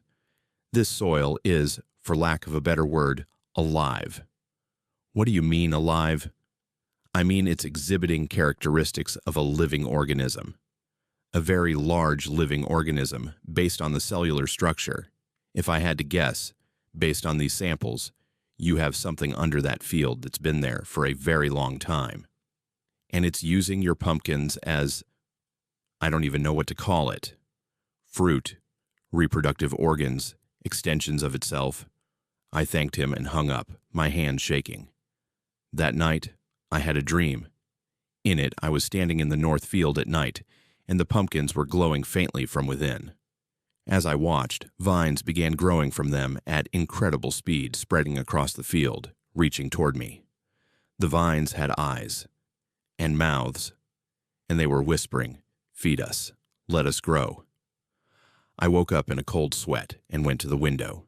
The north field was dark and still under the moonlight, but I could swear I saw movement out there. The pumpkins we'd left behind, shifting slightly, as if adjusting position. In December, I made a decision. I took the old tractor out to the north field with a deep tilling attachment, the kind we used for turning soil before planting. I was going to dig up that root system, whatever it was, and put an end to this. I started at the western edge of the field and began making passes. The tiller bit deep into the earth, churning soil and exposing what lay beneath. On the third pass, I hit the root system. The tiller screamed, metal meeting something it shouldn't be meeting. I shut off the tractor and climbed down to look. The roots were everywhere, a vast network spreading through the field like blood vessels. Wherever the tiller had cut them, a clear, viscous fluid leaked out. And the smell, God, the smell, like meat and earth and something ancient and wrong. As I stood there, the exposed roots began to move, not just pulse, actually move, writhing slowly like disturbed worms. The severed ends reached toward each other, trying to reconnect. And then I felt it. A vibration through the ground, deep and subsonic. A sound that I felt in my chest more than heard. The thing under the field knew it had been hurt, and it was responding. The pumpkins that remained scattered across the field began to crack. Not rot. Crack, like eggs hatching. From inside each one, something emerged. Thin, white tendrils, dozens from each pumpkin, reaching into the air and then burrowing back into the soil, connecting with the root system below. I ran. I left the tractor and ran back to the house, my breath coming in gasps, my mind screaming that this wasn't possible, that I wasn't seeing what I was seeing. My father was sitting at the kitchen table when I burst in. "The north field," I gasped. "There's something under it. Something alive. We have to—" "I know," he said quietly. I stopped. "What?" "I know what's under there. My father told me, and his father told him. It's been there since before we cleared the forest, before the trees even. Something old, something that's been growing under that land for longer than this country has existed. And you let us keep farming there. Let us sell those pumpkins to people. The pumpkins are harmless. Whatever's down there, it just wants to grow. It's not hostile. It's not evil. It's just alive. And as long as we feed it, as long as we plant above it and let it push its fruit up through our crops, it stays quiet. Quiet. I just saw tendrils coming out of pumpkins. Because you heard it. You tried to dig it up. It's defending itself." He looked at me with tired eyes. "Son, do you know why our farm has survived when every other small farm in this county has failed? Why we always have the best yields, the biggest pumpkins, the most business? Because we have a partner. An agreement. We plant above it. We harvest what it produces, and in return, it makes us prosperous. This is insane. We have to tell someone, scientists, the government. And what would they do? Dig it up, study it, destroy it, and then what happens to us? This farm is all we have, all our family has ever had." I spent that night awake, staring at the ceiling, replaying every word. By morning, I'd made my decision. I called the agricultural department at the state university. I told them we had an anomalous organism on our property that warranted study. They sent a team within 2 days. The researchers spent a week on the North Field, taking samples, running tests, setting up monitoring equipment. They were fascinated and horrified in equal measure. They confirmed what I'd suspected. There was a massive organism under the field, something that didn't match any known classification. It had been there for potentially thousands of years, growing slowly, spreading its network through the earth. And then they tried to extract a core sample from deep in the field. That's when everything went wrong. The moment their drill penetrated deep enough to reach the main body of the organism, the field erupted. The ground split open in dozens of places, and those pale, thick roots exploded upward, thrashing like tentacles. 2 researchers were injured by the flailing roots. Equipment was destroyed. The team evacuated within hours, declaring the site too dangerous for further study without proper containment measures. The state wanted to quarantine the property, but my father threatened legal action. After weeks of negotiation, a compromise was reached. We would cease farming the North Field, would not plant or harvest there again, and would allow quarterly monitoring. In return, we could keep the property, and the organism would be left undisturbed. That was 2 years ago. The North Field sits empty now, the soil unturned. But every autumn, pumpkins still grow there. They appear overnight, dozens of them, pushing up through the unplanted earth. They grow to enormous sizes, perfect and orange and pristine. We don't harvest them. We don't even go into the field anymore. But tourists still drive past and see them, and sometimes they stop to ask if they can pick one. We always say no. We tell them the field is part of a research project, which is technically true. At night, if I stand at my bedroom window and look out at the North Field, I can sometimes see those pumpkins glowing faintly from within, and I can feel it, that vibration through the earth, that ancient breathing rhythm. Whatever is under there, it's still growing, still spreading. Our agreement kept it contained to the North Field, kept it focused on pushing its fruit up through our crops. Now, I don't know. The scientists say the root system is expanding, slowly but steadily, spreading beyond the North Field's boundaries. In another decade, it might reach the South Fields. In a century, who knows? My father still insists we did the right thing, maintaining the partnership. I'm not so sure. Sometimes I wonder if we should have let the scientists destroy it when they had the chance.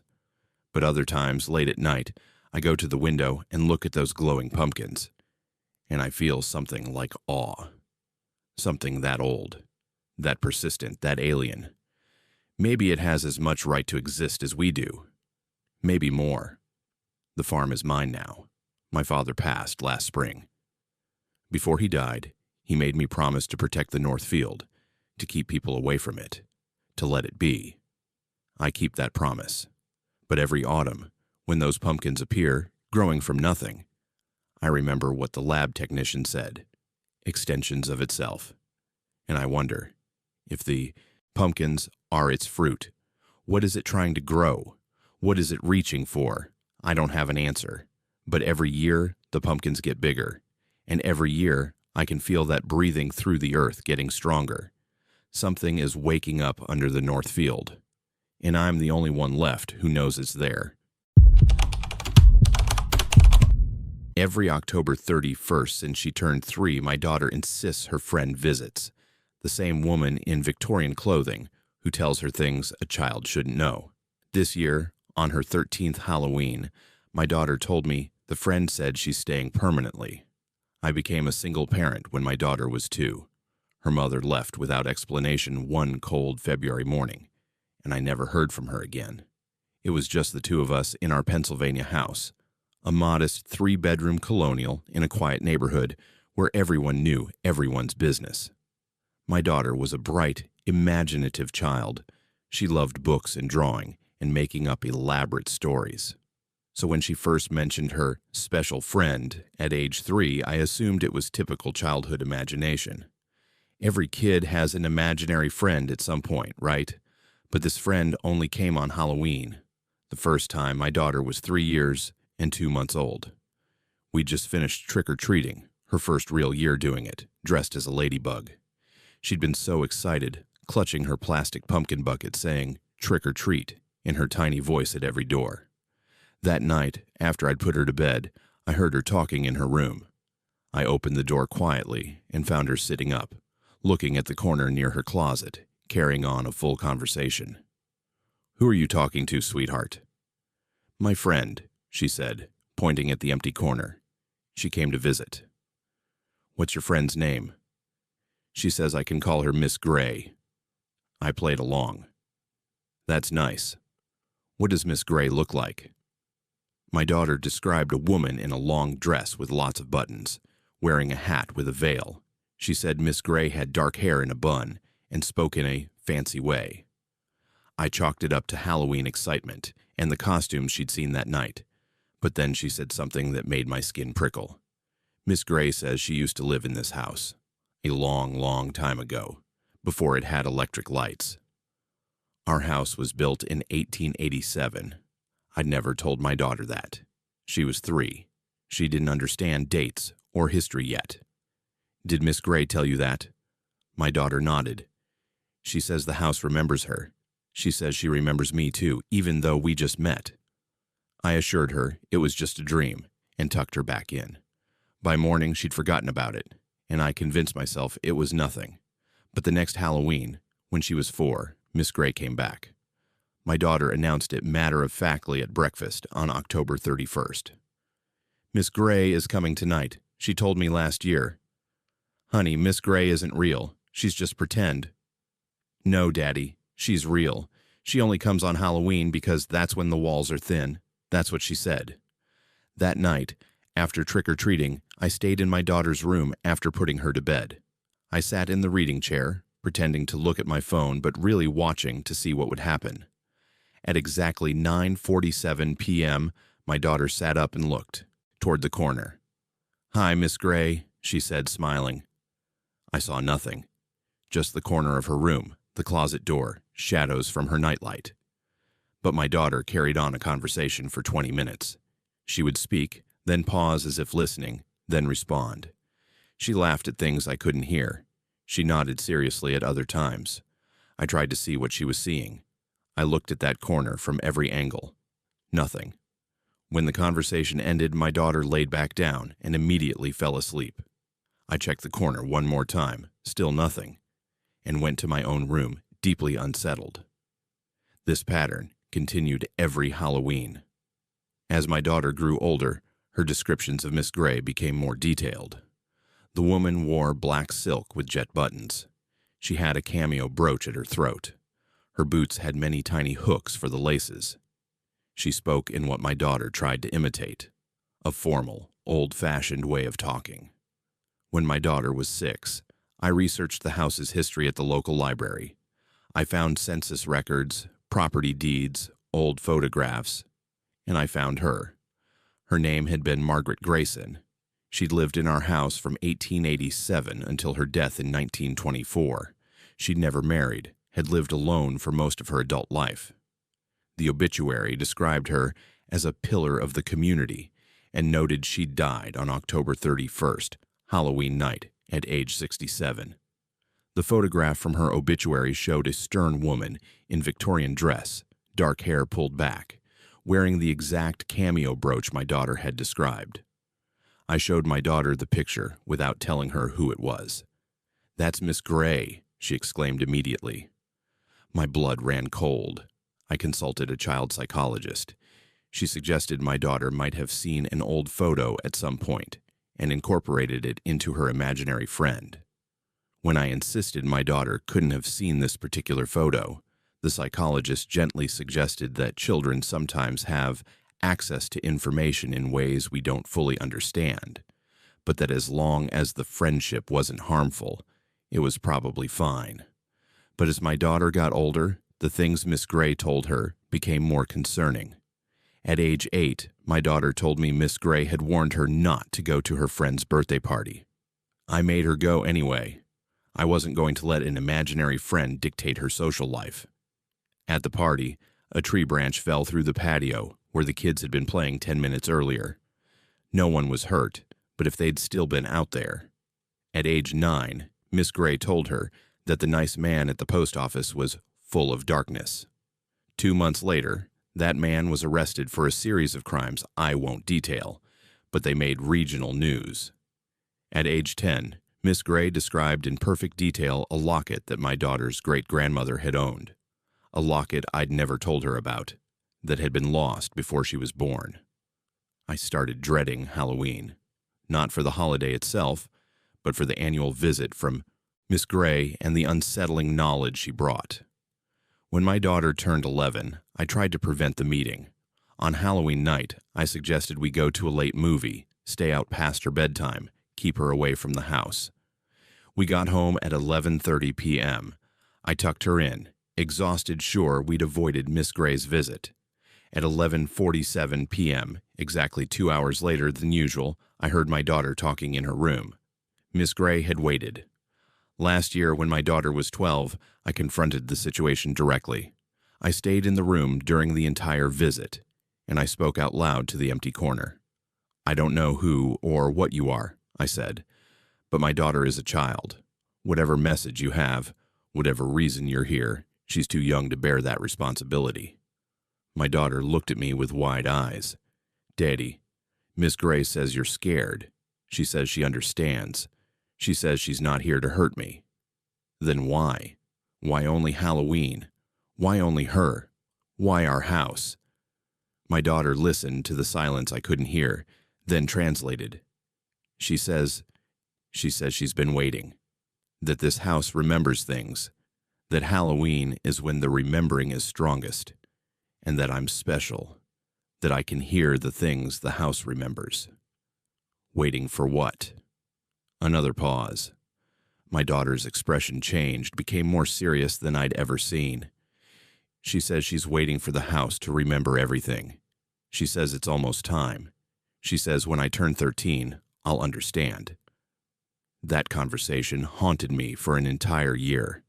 I considered moving, but something kept me in the house. Maybe denial, maybe financial reality, maybe a deeper instinct I didn't want to examine. This year, my daughter turned 13 in September. She's a teenager now, taller, more mature, less inclined to talk to her father about everything. But as Halloween approached, I noticed her anxiety growing.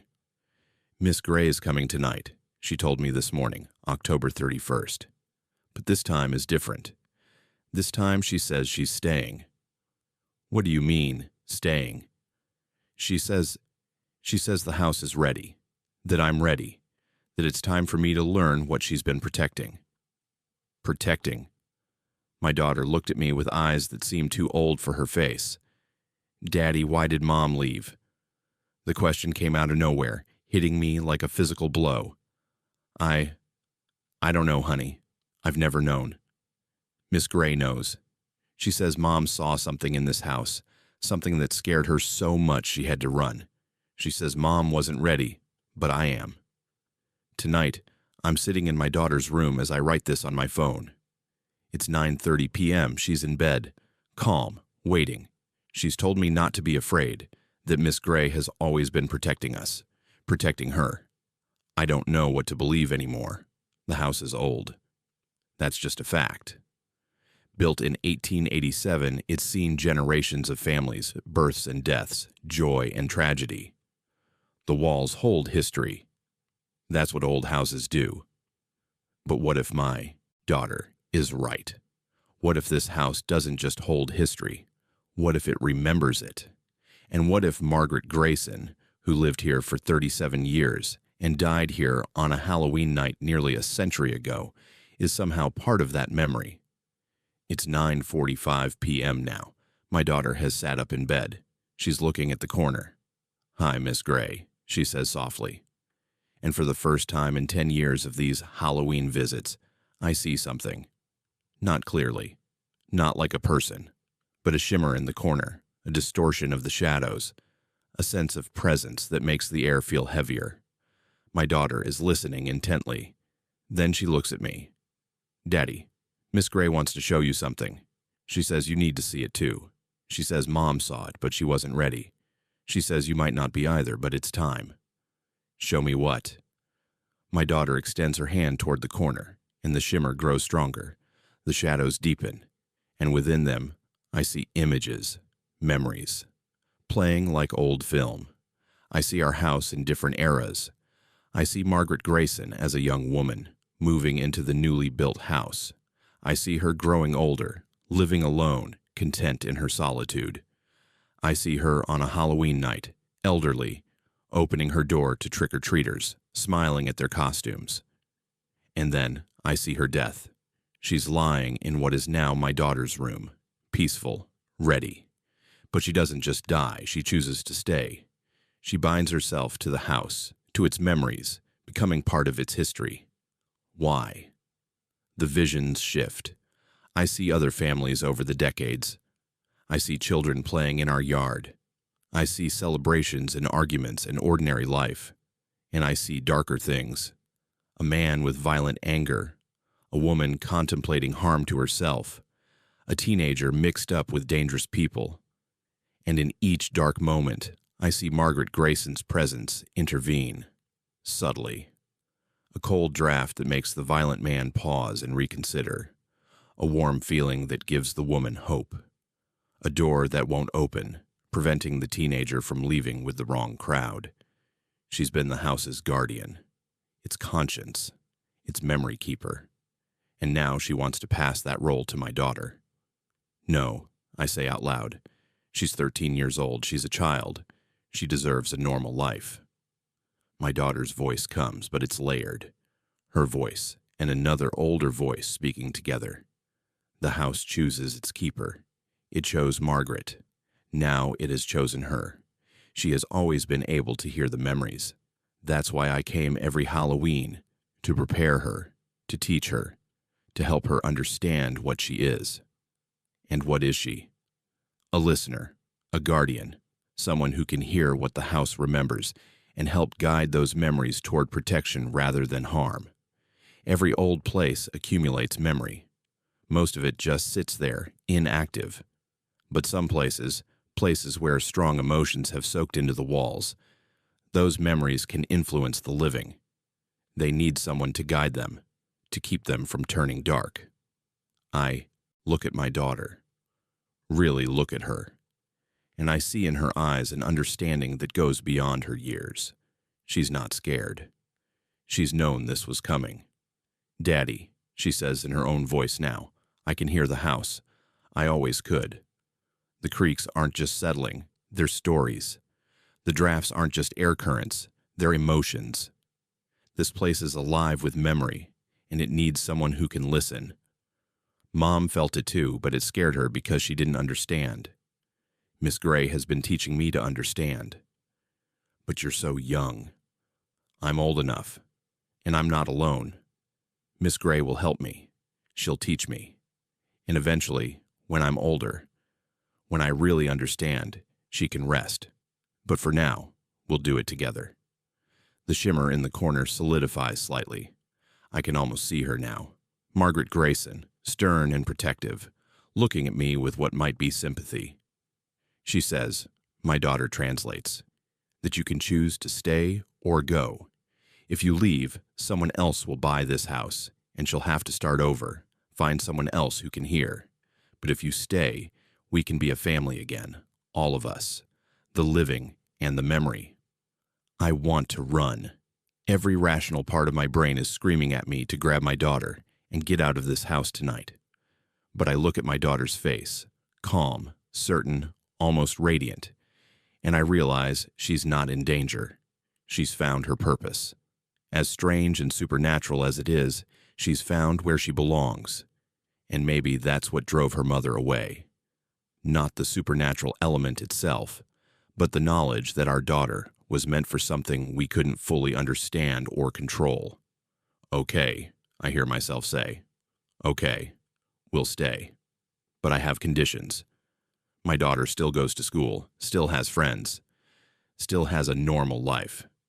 This guardian thing doesn't consume her childhood.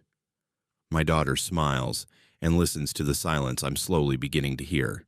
A whisper, like wind through old boards, like memories given voice. Miss Gray agrees. She says that's how it should be. The house's memories are part of my life, not all of it. She says she waited 100 years for someone like me. She can be patient while I grow up. It's been an hour since I started writing this. It's nearly midnight, the end of Halloween. My daughter is asleep now, peaceful. The corner where Miss Gray stood is just a corner again. But I can feel it now, the presence my daughter has been sensing her whole life. The house isn't empty.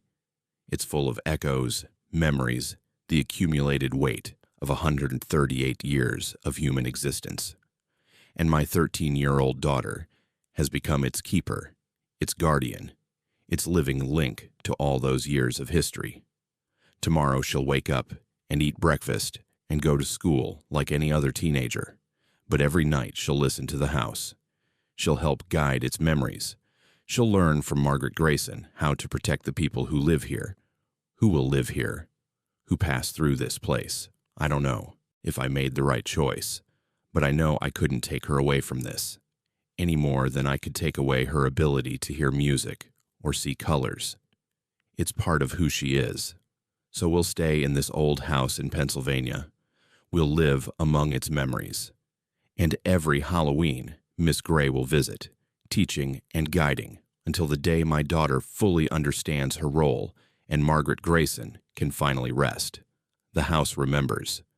And now, so do we. My name is Harper, and the massive Halloween store appeared overnight in the empty strip mall, but when I tried to leave, every exit led me deeper inside. By the time I realized the store knew everything about me, it was already too late. I lived in a small Arizona town where nothing much happened. We had one main street with a struggling strip mall, half the storefronts empty, the other half hanging on by a thread, a failing dollar store, a pawn shop, a nail salon that was never busy, the kind of place people drove past without really seeing. On October 29th, 2016, I drove past that strip mall on my way to work, like I did every morning. Same empty windows, same for lease signs, same depressing view. On October 30th, everything changed. I was driving the same route when I saw it, a massive Halloween store filling the entire central section of the strip mall. Not just one empty unit, but 5 storefronts knocked together with huge orange and black banners, fog machines pumping mist into the morning air, and elaborate window displays of monsters and witches and elaborate costumes. I pulled into the parking lot, confused. This hadn't been here yesterday. There was no way someone could set up a store this big overnight. The signage alone would have taken days. The inventory, the shelving, the decorations, it was impossible.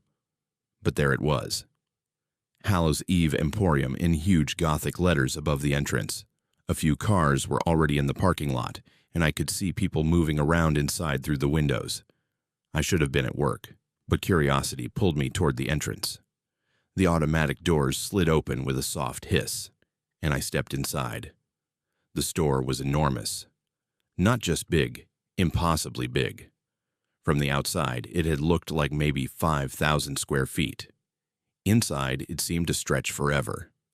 Aisle after aisle of Halloween merchandise, from cheap plastic masks to elaborate professional-grade costumes. Decorations hanging from a ceiling that seemed too high. Dim lighting that created shadows everywhere.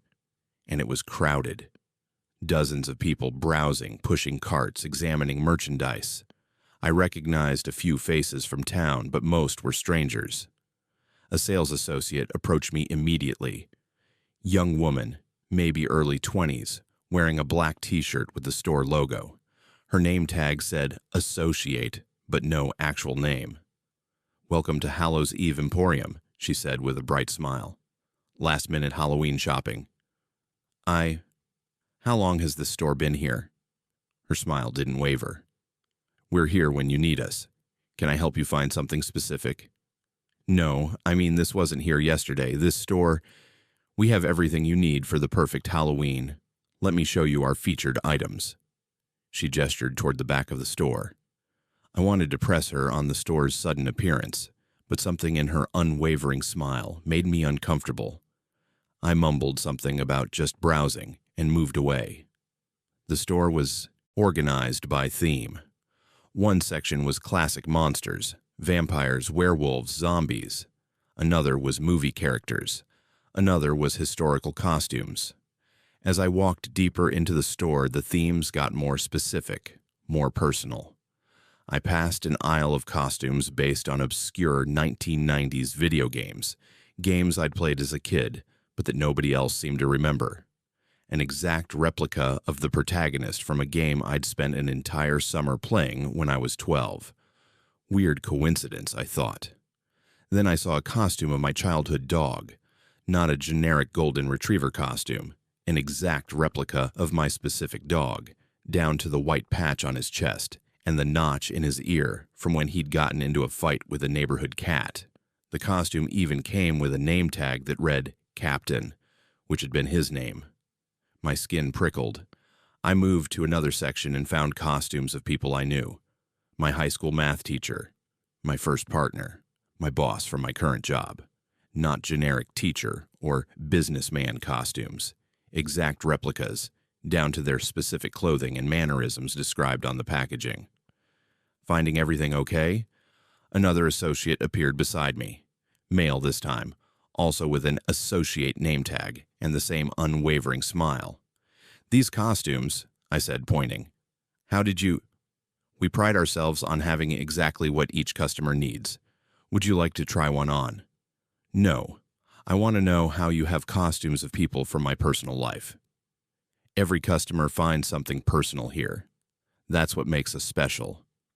His smile never changed. "Are you sure you don't want to browse more? The back section has some fascinating items." Something in his tone made me want to leave. Right now, but when I turned to head for the entrance, I couldn't see it anymore. Just more aisles, stretching in every direction.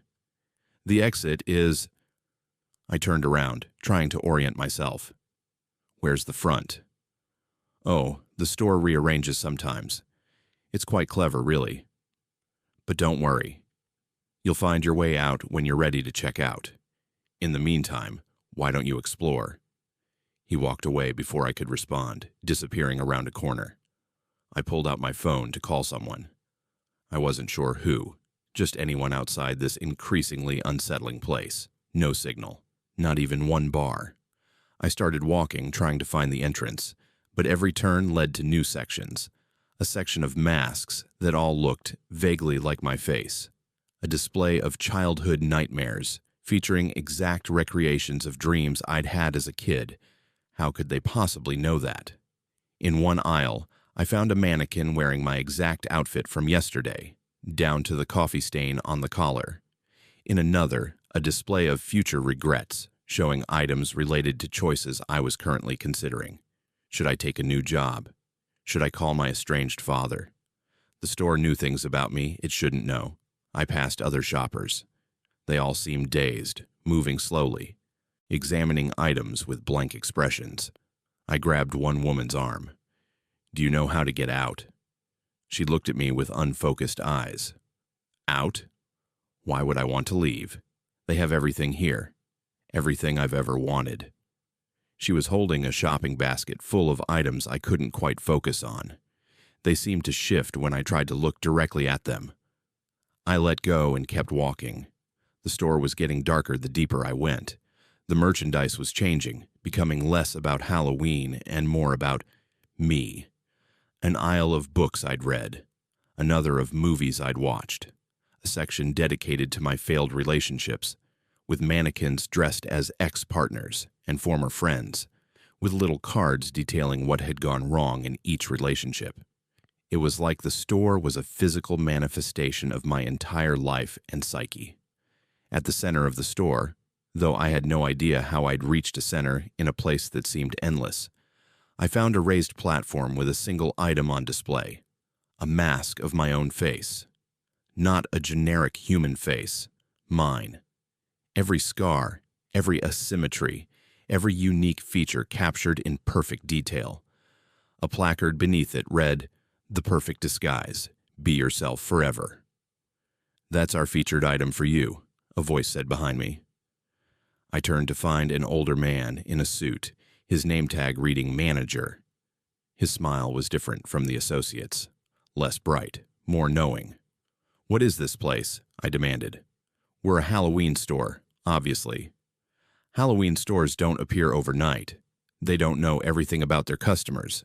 They don't rearrange themselves, offer perfect merchandise, create personal shopping experiences." He chuckled. "We're a very modern retail operation." "I want to leave." "Of course. All you have to do is make a purchase, one item, then the exit will appear." "And if I refuse?" His smile widened. "Then you keep shopping. Forever, if necessary, until you find what you're looking for." I looked around at the other shoppers, still browsing with blank faces. "How long have they been here?" "Some of them came when we opened this morning. Some have been here longer. It's amazing how time works differently when you're searching for the perfect item." "This is insane. You can't keep people." "We're not keeping anyone. Everyone is free to leave once they've made their purchase. We're just very good at showing people what they really want, what they really need, and most people have a hard time leaving without it." I started to run, picked a direction, and just ran, weaving through aisles, past mannequins and displays and other days' shoppers. But no matter which way I went, I never found walls or exits. Just more store, more merchandise, more reflections of myself. I ran until I was exhausted, bent over gasping for breath in an aisle of childhood toys, including toys I'd had that had been discontinued for decades. A small child walked past, maybe 7 years old, carrying a shopping basket. They looked at me with ancient eyes. "You have to choose," they said in a voice too mature for their appearance. "The store gives everyone what they need, but you have to accept it." "I don't need anything from this place." Everyone needs something. Everyone has a fear they want to face, a memory they want to reclaim, a future they want to see. The store provides. They walked away, and I noticed their basket contained items that seemed to flicker between child's toys and adult objects.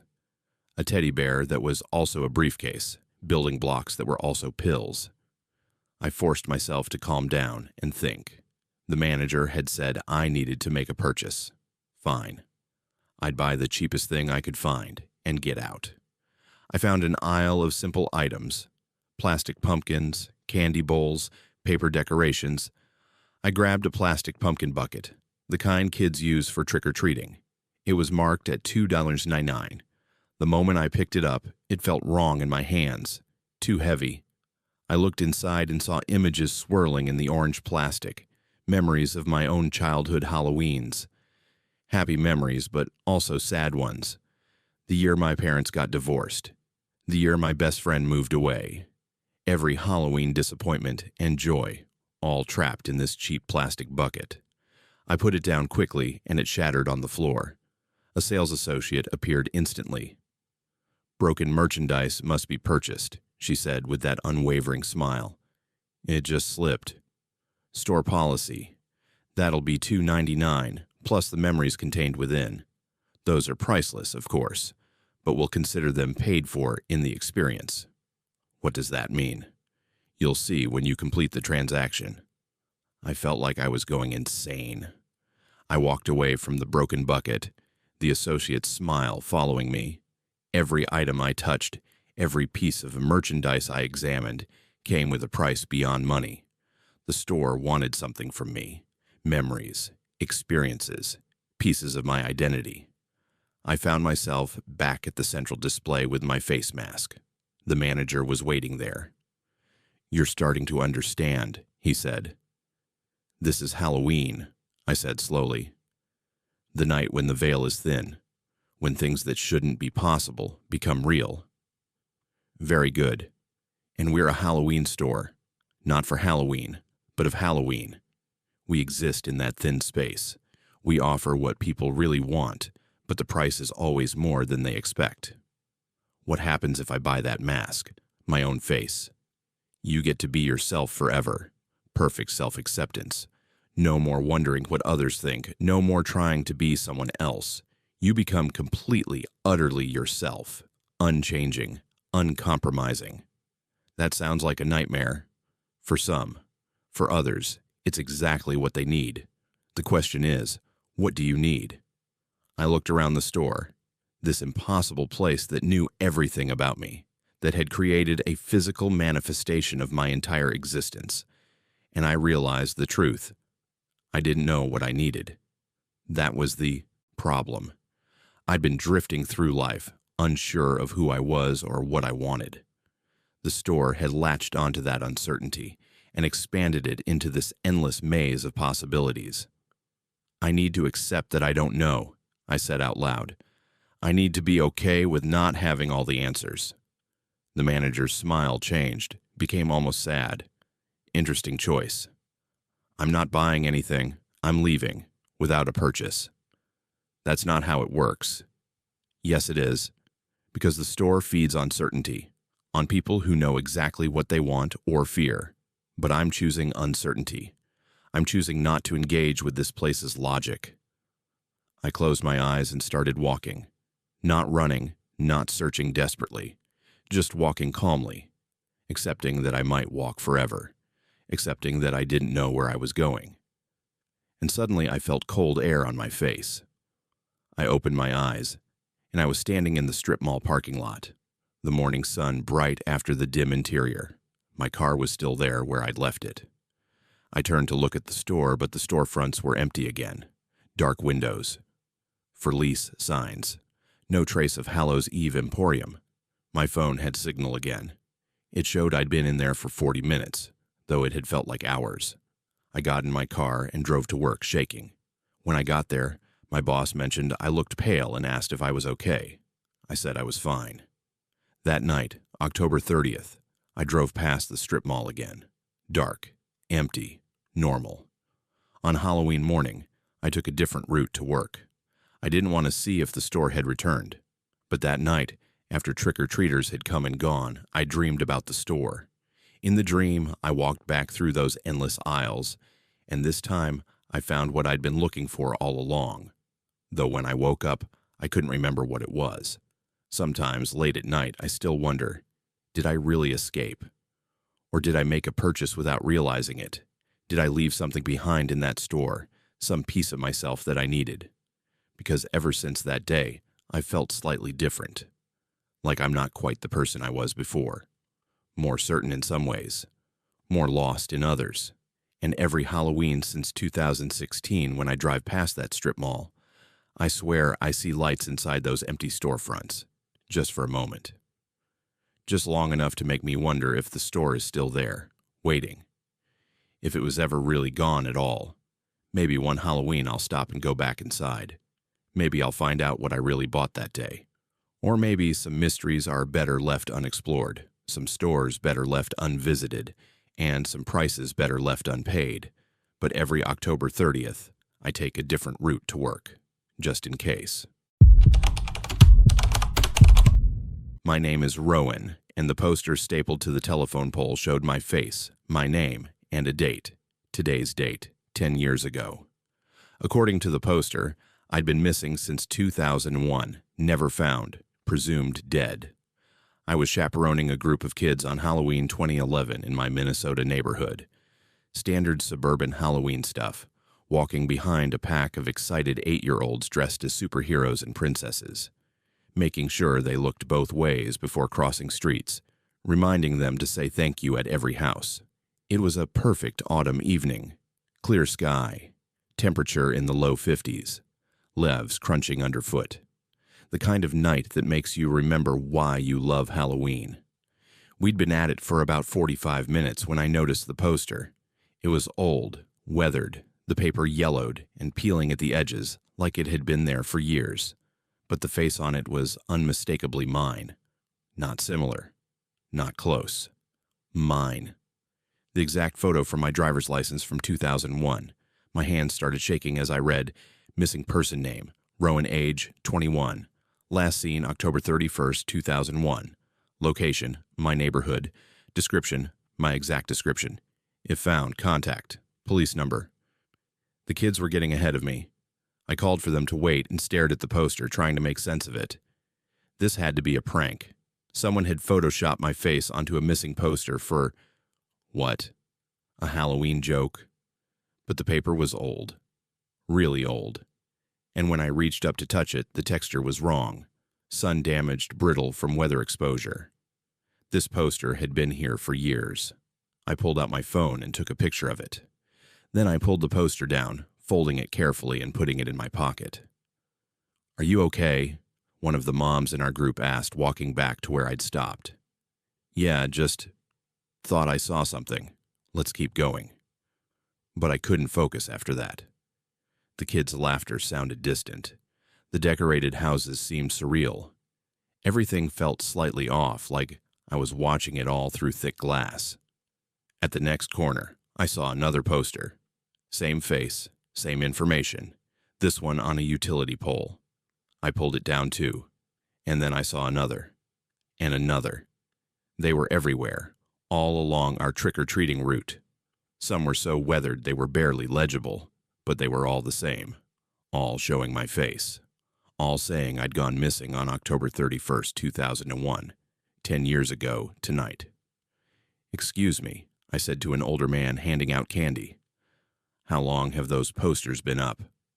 I pointed to one stapled to a tree in his yard. He looked at where I was pointing and frowned. "What posters?" "The missing person poster, right there."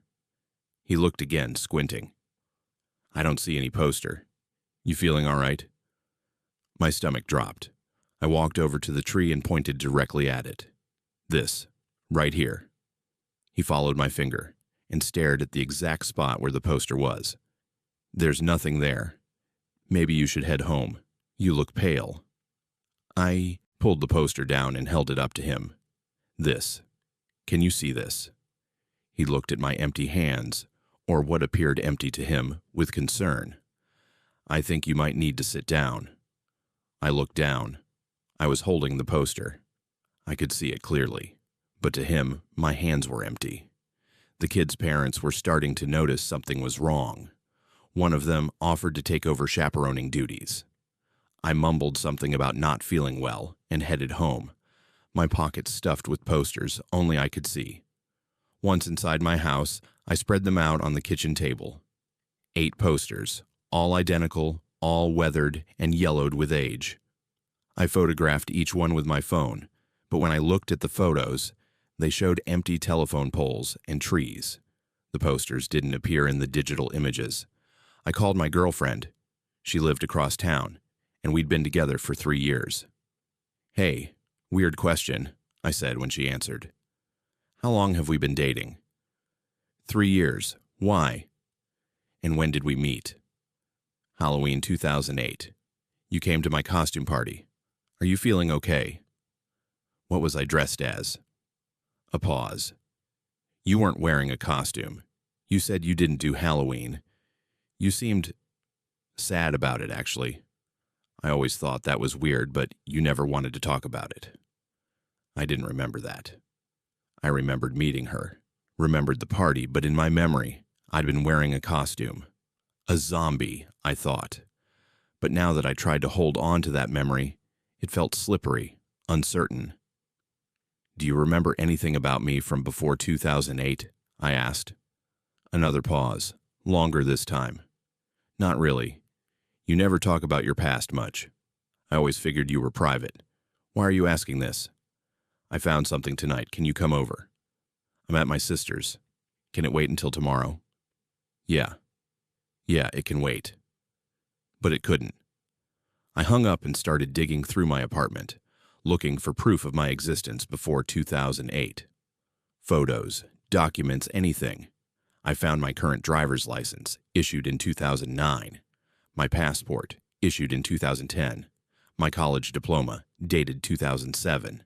But when I looked closer at the diploma, the paper looked too new, the ink too fresh, like it had been printed recently, not 4 years ago. I opened my laptop and searched for myself online. Social media profiles going back to 2008. Work history starting in 2009. Nothing before that. It was like I'd appeared fully formed at age 28 with no history, and somehow no one had ever questioned it. I searched for the missing person case. My name, Rowan, October 31st, 2001. And I found it. News articles, police reports, everything. A 21-year-old college student had gone missing on Halloween night 2001 in this exact neighborhood. Last seen leaving a party around 11 p.m. Never found. The case had gone cold after 6 months. Family had held a memorial service in 2003. Family. The articles mentioned my parents, my younger sister. I had memories of them, vague, distant memories. But I hadn't spoken to any of them since... when? I called the number I had saved in my phone for my mom. Disconnected. My dad's number, same thing. My sister's number didn't even ring, just went straight to a message saying the number didn't exist. I tried to remember the last time I'd actually seen them, spoken to them. The memories were there, but they were fuzzy, generic. Holiday dinners that could have been from any year. Conversations that might have been real or might have been dreams. It was past midnight now. The kids would be home, sorting their candy. Halloween was officially over. I looked at the posters spread across my table and noticed something I'd missed before, in tiny print at the bottom of each poster. The boundaries are thin on Halloween. Some who cross over don't remember crossing. Some don't remember they're lost. I grabbed one of the old posters and looked closely. Yes, it was there. Text so small I'd need a magnifying glass to read it properly, but once I'd seen it, I couldn't unsee it. I went to the bathroom and looked at myself in the mirror. I looked exactly like I always did, 31 years old, a decade older than the person in the missing poster. But when I looked closely, my reflection seemed off, not quite synchronized with my movements, delayed by a fraction of a second. I raised my right hand. My reflection raised its right hand a heartbeat later. I blinked. My reflection blinked, but not at exactly the same moment. What am I? I whispered to my reflection. My reflection's mouth moved, but the sound came a moment later, like bad audio sync in a movie. You're the one who didn't come home. I backed away from the mirror, my heart hammering. When I looked again, my reflection was normal, perfectly synced, but I'd heard it. I'd seen it. I spent the rest of the night researching. I found the party I'd supposedly left in 2001, a Halloween party at a house 3 blocks from where I currently lived. The house had been demolished in 2005. A new family home stood there now. I found the police reports, witness statements. I'd left the party alone, slightly drunk, walking home. Security camera footage from a convenience store showed me passing by at 11:17 p.m. After that, nothing. I'd simply vanished. Search parties had covered the area for weeks, dragged the nearby lake, searched abandoned buildings. Nothing. It was like I'd evaporated, and now I was here, living in the same neighborhood, with a job, a girlfriend, an apartment, 10 years older than I should be, with no memory of the missing time. Or was it missing time? Was I the same person who'd vanished in 2001? Or was I something else? Something that had stepped into the gap left by that missing person, wearing his face, carrying fragments of his memories. At 3 a.m., I went back outside. The streets were empty now, houses dark, pumpkins still glowing on porches.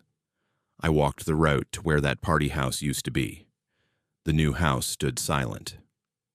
Normal. Suburban home, nothing unusual about it. But when I stood on the sidewalk in front of it, I felt something. A pull, like standing near a door that's slightly ajar, feeling the air pressure difference. I closed my eyes and tried to remember, really remember, what happened on Halloween 2001. And slowly, images came. Walking home from the party. Cold air. The smell of wood smoke. Footsteps behind me. Turning to look, but no one there. Feeling dizzy. The world tilting, falling, and then waking up in an apartment I somehow knew was mine, with a life I somehow knew was my life on November 1st, 2008. 7 years had passed in what felt like a moment. But my memories told me I'd lived those 7 years. I remembered going to work, having relationships, moving to this apartment. But those memories felt thin, like scenes from a movie rather than lived experiences. What if I hadn't lived those years? What if something had created those memories, given me a history that never actually happened? What if I died on Halloween 2001, and what came back was something wearing my face, given just enough memory to pass for human, set loose in the world on Halloween 2008? The thought should have terrified me, but instead I felt a strange calm. I pulled out my phone and looked at my girlfriend's contact information. 3 years of memories. Our first date, moving in together, talks about marriage. Were any of them real, or were they all constructed false memories implanted in something that thought it was human? I called her again. It went straight to voicemail. "Hey," I said. "It's me. I need to tell you something. I don't think I'm who I think I am. I found these posters tonight, and I did some research, and I think I died 10 years ago.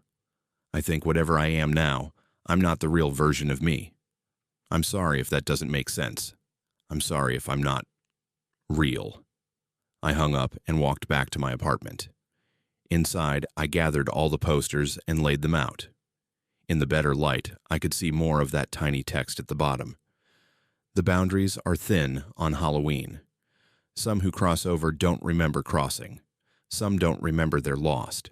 Some build new lives in the world of the living, never knowing they left their old life behind, until they see their own face looking back at them, until they remember. I do remember now, not everything, but enough. I remember the cold, the feeling of falling, the sense of crossing a threshold I couldn't see. And then, nothing for 7 years. A gap, a void, and then being in the apartment on November 1st, 2008, fully formed, with a life I'd never actually lived but remembered as if I had. The thing is, I don't feel dead. I don't feel like a ghost or a monster or a thing pretending to be human. I feel exactly like I always felt. I have thoughts, emotions, hopes, fears. I eat, sleep, work, love. But I've been doing all of that for 3 years, while wearing the face of someone who disappeared a decade ago, while living in the same neighborhood where that person vanished, while somehow never being recognized, never being connected to that cold case from 2001. Because no one else can see the posters. No one else remembers that I'm supposed to be missing. The world has adjusted around me, created a space for me to exist, and everyone accepts that space as normal. Everyone except me, now that I've seen the posters, now that I know. So what do? Call the police and say I'm a decade-old cold case? They'll think I'm crazy. Show them the posters, they can't see them. Show them the news articles. They'll ask where I've been for 10 years, and I don't have an answer except living here apparently. I could just keep living this life. Keep dating my girlfriend, keep working my job, keep being whoever I am now. The posters will weather away eventually. The memories of 2001 will fade. I can choose to forget. But I won't forget. Not now that I've remembered. I am the person who vanished on Halloween 2001. And I am the person who has lived here since 2008. Both are true. Both are me. I crossed some threshold that night a decade ago, and I came back wrong, or came back right, but to the wrong time, with the wrong memories. I'm a paradox, a missing person who isn't missing, a ghost who isn't dead, a person who lived 7 years that never actually happened. The question is, what happens next Halloween? Will I see more posters? Will I remember more? Will I finally finish crossing whatever threshold I'm stuck in? Or will I just keep existing in this in-between space, neither fully here nor fully gone, forever wondering which version of myself is real? It's November 1st now. Halloween is over for another year. I've called in sick to work. I'm sitting in my apartment surrounded by posters that only I can see, holding memories that might not be real, living a life that might have been created rather than lived. My girlfriend is supposed to come over this evening. I don't know what I'll tell her. I don't know if she'll even remember me by then. Maybe the world will adjust again. Maybe by tonight, I'll have never existed at all. Or maybe I'll be here, solid and real, and this will all seem like a bizarre Halloween night hallucination. But I know it's not. I know I'm not who I thought I was. I found my own missing person poster, and now I know. I'm the one who never came home. I'm the one still lost, 10 years later, living in the shadows of the person I used to be. And I don't know how to find my way back. My name is Evelyn, and my bathroom mirror stopped showing the present 3 years ago. It only reflects October 31st, 2007, the night everything changed. Every morning I watch myself relive that Halloween over and over, making the same mistakes I can never fix.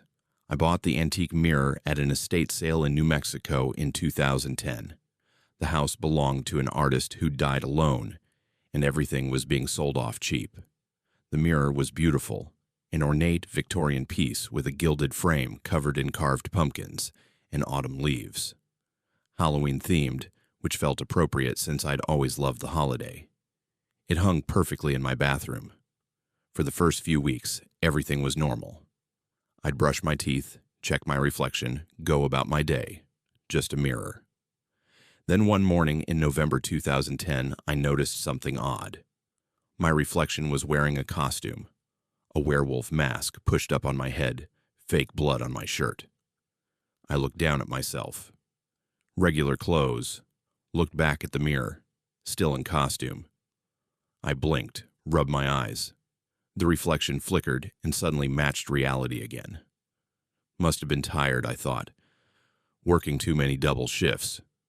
But it happened again the next morning, and the morning after that. Each time my reflection wore that same werewolf costume, and each time the background wasn't my bathroom. It was somewhere else. A party, people dancing, decorations. After a week of this, I started paying closer attention. The reflection wasn't random. It was showing a specific moment. Halloween 2007, the last Halloween I'd celebrated before I stopped doing holidays altogether. I remembered that night, a friend's party in Albuquerque. I'd gone as a werewolf. There'd been drinking, dancing, fun. I'd left around midnight to drive home. And then, I didn't like thinking about what came after. The mirror started showing longer scenes. Not just quick flashes, but full minutes of that night playing out. Me arriving at the party, taking shots, dancing with a person I'd just met, laughing. All of it from my perspective, like reliving my own memories. At first, I'd watch, fascinated. It was like having a home movie of a night I barely remembered. But as weeks went by, the scenes grew more specific, more focused. They started showing the parts of the night I'd tried to forget. The argument. The person I'd been dancing with suddenly angry. Me, drunk and defensive, storming out of the party, getting in my car, driving too fast, the rain starting. And then the mirror would go dark, black, like it was refusing to show what came next. I knew what came next. Everyone who knew me then knew what came next. The accident, the other car, the person who died because I'd been driving drunk. I'd gone to prison for 2 years, lost my license for 5 more, lost most of my friends, lost any sense of who I used to be. That Halloween night destroyed my life and ended someone else's. And now this mirror was making me watch the lead up to it. Every single day. I tried covering the mirror with a sheet, but when I pulled it off to shower, the sheet would be gone, lying on the floor. I tried turning it to face the wall. It would be facing forward again by morning. I tried moving it to the garage. It appeared back in my bathroom overnight. The mirror wanted to be seen, wanted me to watch. By December 2010, the reflections were showing me things I didn't remember. New angles, different perspectives. I saw myself at the party through other people's eyes, saw how drunk I looked, saw the person I'd been arguing with try to take my keys, saw myself push past them, angry and stupid. In January, the mirror started showing me the other car, the family inside it, a parent driving, 2 kids in the back coming home from their own Halloween celebration. Happy, safe, not knowing that in 2 minutes I'd run a red light and T-bone their vehicle at 50 miles an hour. The parent died on impact. The kids survived but were injured. I learned this during my trial. I never knew their names. They were kept anonymous to protect their privacy. But the mirror showed me their faces now, over and over. I stopped using that bathroom, started showering at the gym, brushing my teeth in the kitchen sink. But the mirror found ways to make me look. I'd catch my reflection in my phone screen, and it would show Halloween 2007. I'd glance at a car window, and I'd see myself at that party, taking another drink I shouldn't have taken. The mirror wasn't just in my bathroom anymore. It was everywhere. In March, I called a priest. He came, blessed the mirror, said prayers. Nothing changed. I called a medium. She took one look at the mirror and left without entering my house, saying something was anchored there that she couldn't help with. I tried to smash it. Took a hammer to the glass. The hammer bounced off like the mirror was made of steel. Didn't even scratch it. I tried to burn it. The frame wouldn't catch fire. I tried everything. Finally, in desperation, I did the only thing left. I watched. I stopped fighting it. Every morning, I stood in front of the mirror and watched Halloween 2007 play out. The party, the drinking, the argument, the drive. And then, in April, the mirror finally showed me what came after.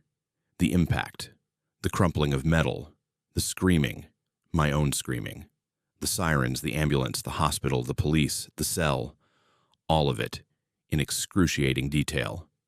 And then, for the first time, the mirror showed me the funeral, the closed casket, the 2 kids, older now in my reflections time, standing with their surviving parent, broken, changed forever.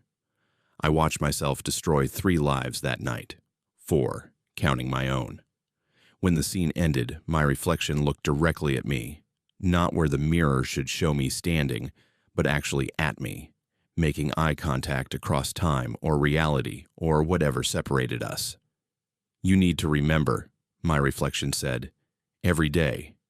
You need to remember what you did. The voice was mine, but different, older, tired. I do remember, I said out loud to the empty bathroom. No, you remember the facts. You remember the guilt, but you've learned to live with it. You've learned to function. That's not the same as truly remembering. My reflection moved, but I wasn't moving. It stepped closer to the mirror's surface. This mirror is your penance, not punishment. Penance. The difference matters. Every morning, you'll see that night. You'll remember not just what you did, but what you took, what you destroyed. And maybe, over time, you'll become someone who ensures it never happens again. I've already changed, I said. I don't drink. I don't drive carelessly. I've done everything. You've changed your behavior. That's good. That's necessary. But you haven't truly faced what you did. You've processed it intellectually. You've accepted your legal consequences. But you haven't let yourself fully feel the weight of that night. This mirror is forcing you to feel it. I wanted to argue, but I couldn't. Because my reflection was right. I'd done my time. I'd gone to therapy. I'd made amends where I could. But some part of me had compartmentalized that night, locked it away so I could function. I'd learned to live with the guilt rather than living through it. From that day on, I stopped resisting the mirror. Every morning I watched, and every morning it showed me something new, a moment I'd forgotten, a detail I'd missed. The face of someone at the party who'd tried to stop me, the expression on the surviving parent's face at the funeral, the impact trauma report, the kids' therapy sessions. The mirror didn't just show me my perspective anymore.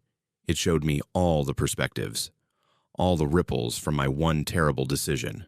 Months passed, years. The mirror never stopped showing Halloween 2007. But I changed, really changed, in ways I hadn't even known were possible. I started volunteering, first at an addiction center, then at a victims advocacy group. I spoke at high schools about drunk driving. I shared my story. The whole story, including the parts that made me ashamed. I used my worst moment to try to prevent others from having theirs. The mirror showed me those too. My speaking engagements. The faces of teenagers listening to me, some deciding not to drink at that party they were planning to attend. The lives that might have been saved because I was willing to tell my truth. In 2015, 5 years after I bought the mirror, something changed. I looked at my reflection one morning, and for the first time, it showed the present. Me, as I was, in my bathroom. Just for a moment. Then it shifted back to Halloween 2007. But that moment felt significant, like a glimpse of possibility. Over the next few years, the present appeared more frequently. A minute here, 5 minutes there. The mirror was showing me that I was doing the work, that the penance was having an effect, but it never stopped showing Halloween 2007. Even now, in 2025, most mornings start with that party, that argument, that drive, that impact. I don't mind anymore. I understand now why the mirror does this. It's not about torture. It's about integration, about making sure I never separate myself from my actions. Never forget that I'm capable of causing tremendous harm, and therefore responsible for ensuring I never do so again. The person who died that night was 38 years old, a social worker, a parent, a human being with friends, family, dreams, fears, all the things that make a life real and precious. I took that life. No amount of penance will ever balance that equation. But the mirror ensures I never pretend otherwise. Never convince myself that because I've paid my debt or changed, I can move on completely. Some things you don't move on from. Some things you carry forever. The mirror makes sure I carry this. Last month, something remarkable happened. I was speaking at a college event about addiction and consequences. After my talk, someone approached me. Young adult, mid-20s. They looked at me for a long moment, then said, "You killed my parent. Halloween 2007. My heart stopped. 15 years since that night. And here was one of those kids from the other car, now grown. "I'm so sorry," I said, inadequate as always. "I'm so sorry." "I know you are," they said. "I've watched your advocacy work. I've read about what you're doing. I wanted you to know that what you're doing matters. It doesn't bring my parent back. It doesn't undo what happened, but it matters." We talked for an hour.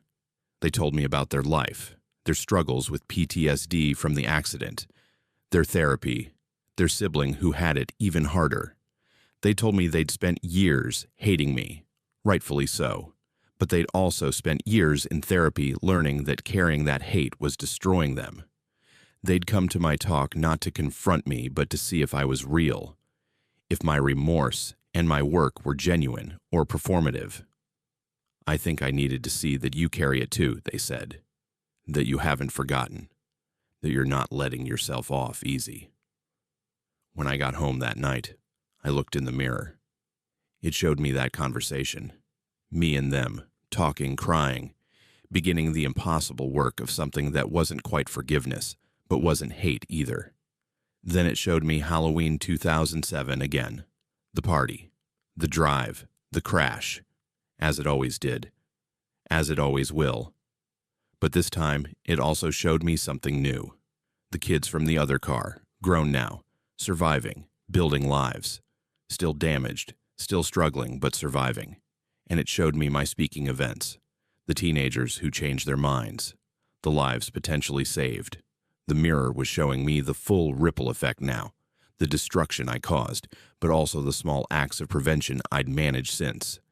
Not to cancel out, nothing cancels out taking a life, but to show the complexity, the ongoing nature of consequences, both bad and good. I still don't know where the mirror came from, why it chose me, if it shows this to everyone who owns it, or if it was specifically meant for me. But I know what it's for now. It's for remembering, real remembering, not the sanitized version we tell ourselves to stay functional, but the full weight and texture and consequence of our worst moments. Every morning, I see Halloween 2007. Every morning, I remember.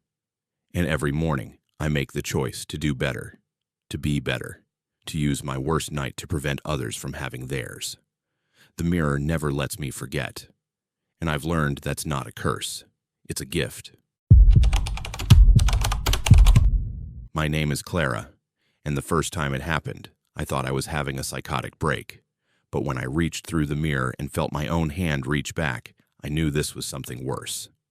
For the past 5 years, every Halloween at midnight, my reflection and I have switched places, and this year, I think it's planning to keep my life permanently. I was 23 when I first noticed my reflection was off. Nothing major, just small delays, like the audio lag on a bad video call. I'd move my hand, and my reflection would move a fraction of a second later. I'd blink, and my reflection would blink just after. It was subtle enough that I convinced myself I was imagining it. Stress for my new job in Louisiana, adjusting to life after college, normal stuff. Mirrors sometimes play tricks on the eyes, right? But on Halloween night 2020, at exactly midnight, my reflection stopped moving with me entirely. I was getting ready for bed, washing my face at my bathroom sink, when I noticed my reflection was just standing there, staring. While I moved, scrubbing my face with a towel, my reflection stayed perfectly still, watching me with an expression I'd never seen on my own face before. Curious. Calculating. I froze. My reflection smiled. Then it moved. But not the way I was moving. It raised its hand slowly, deliberately, and pressed its palm against the inside of the mirror. And somehow, impossibly, I felt pressure against my own palm, even though I wasn't touching anything. I looked down. My hand was raised, palm out, exactly matching my reflection's position. But I hadn't moved it. My reflection had moved it. Or we were connected somehow, mirroring each other, but with my reflection in control. "What?" I started to say. My reflection's mouth moved, but different words came out, in my voice, but with a different cadence. Finally, "You're ready." Ready for what? The exchange. It happens every Halloween at midnight for people like us, people with weak boundaries. We switch places for 24 hours. I get your life. You get mine. That's insane. Reflections don't have lives. Don't we? It smiled again, that wrong smile on my face. Where do you think we go when you're not looking at mirrors? What do you think we do in all that empty time? Before I could respond, the bathroom tilted. Or I tilted. Or reality tilted. Everything spun, and I felt myself falling forward. No, not forward. Through the mirror's surface, which rippled like water. And suddenly I was on the other side, looking out at my bathroom from inside the glass. And my reflection, no, my body, with my reflection controlling it, was looking in at me, grinning. 24 hours. It said. "Try not to go crazy in there. I'll take good care of things out here." Then it turned and walked away, leaving me trapped inside the mirror. The mirror world was exactly like my bathroom, but reversed. And silent. No ambient noise, no water in the pipes, no sound from the street outside. Just perfect, oppressive silence. I tried to move away from the mirror to explore this reversed room, but I was tethered somehow. I could move within the frame of the mirror, see the reflected room around me, but I couldn't leave the bathroom or go beyond what the mirror could see. For 24 hours, I watched my reflection live my life. It went to work. I could see it when it passed by the bathroom mirror in the morning. It talked to my roommate. I saw their conversation reflected in the microwave door when they were making coffee. It ate my food, wore my clothes, answered my phone, and it did it all perfectly. No one noticed anything wrong. Why would they? It looked exactly like me, sounded exactly like me, knew everything I knew, because it had been watching me my entire life, learning, waiting. At midnight on November 1st, the bathroom tilted again, and I fell forward back into my body, gasping, my hands gripping the sink edge for support. I was back. It was over. but my reflection in the mirror was smiling as it settled back into place, matching my movements again. And I understood with creeping horror that this wasn't a one-time thing. This was going to happen every Halloween. The next year, 2021, I tried to prepare.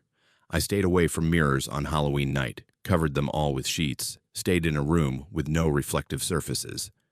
But at midnight, I saw my reflection in my phone screen, and the switch happened anyway. 24 hours in the mirror world, while my reflection lived my life. It got better at being me each year. Learned my new habits, my new friends, the changes in my job. By 2023, my third year of switches, my reflection knew me so well that it was making improvements. Organizing things I'd been meaning to organize. Responding to emails I'd been putting off. It was actually better at being me than I was.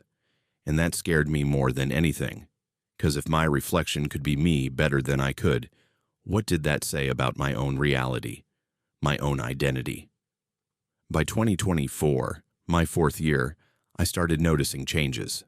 When I came back from the mirror world, things were slightly different.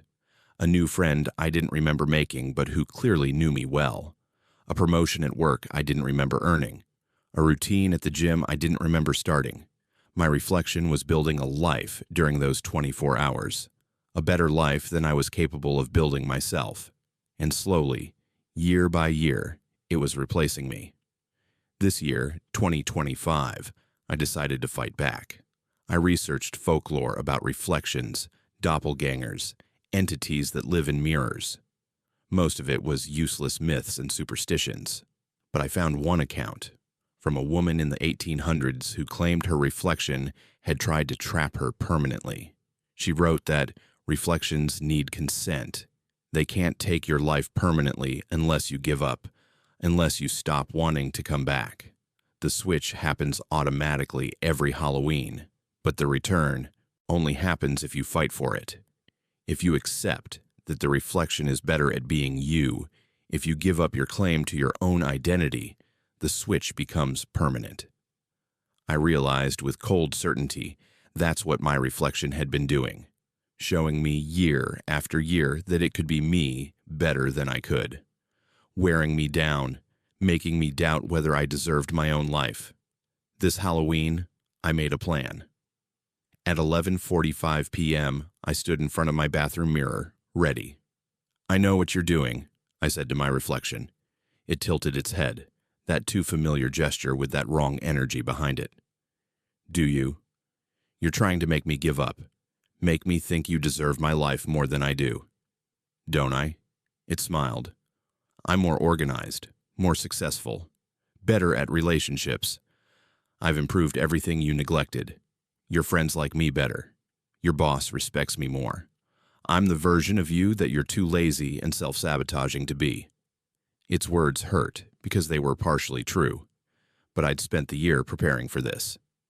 "Maybe," I said, "but you're not real. You're a reflection. You exist because I exist. Without me, you're nothing. That's about to change. This year, I'm not switching back. I'm keeping this." It gestured to my body, my life. "And you're staying in there, forever." At midnight, the switch happened. I fell through the mirror into the silent, reversed world.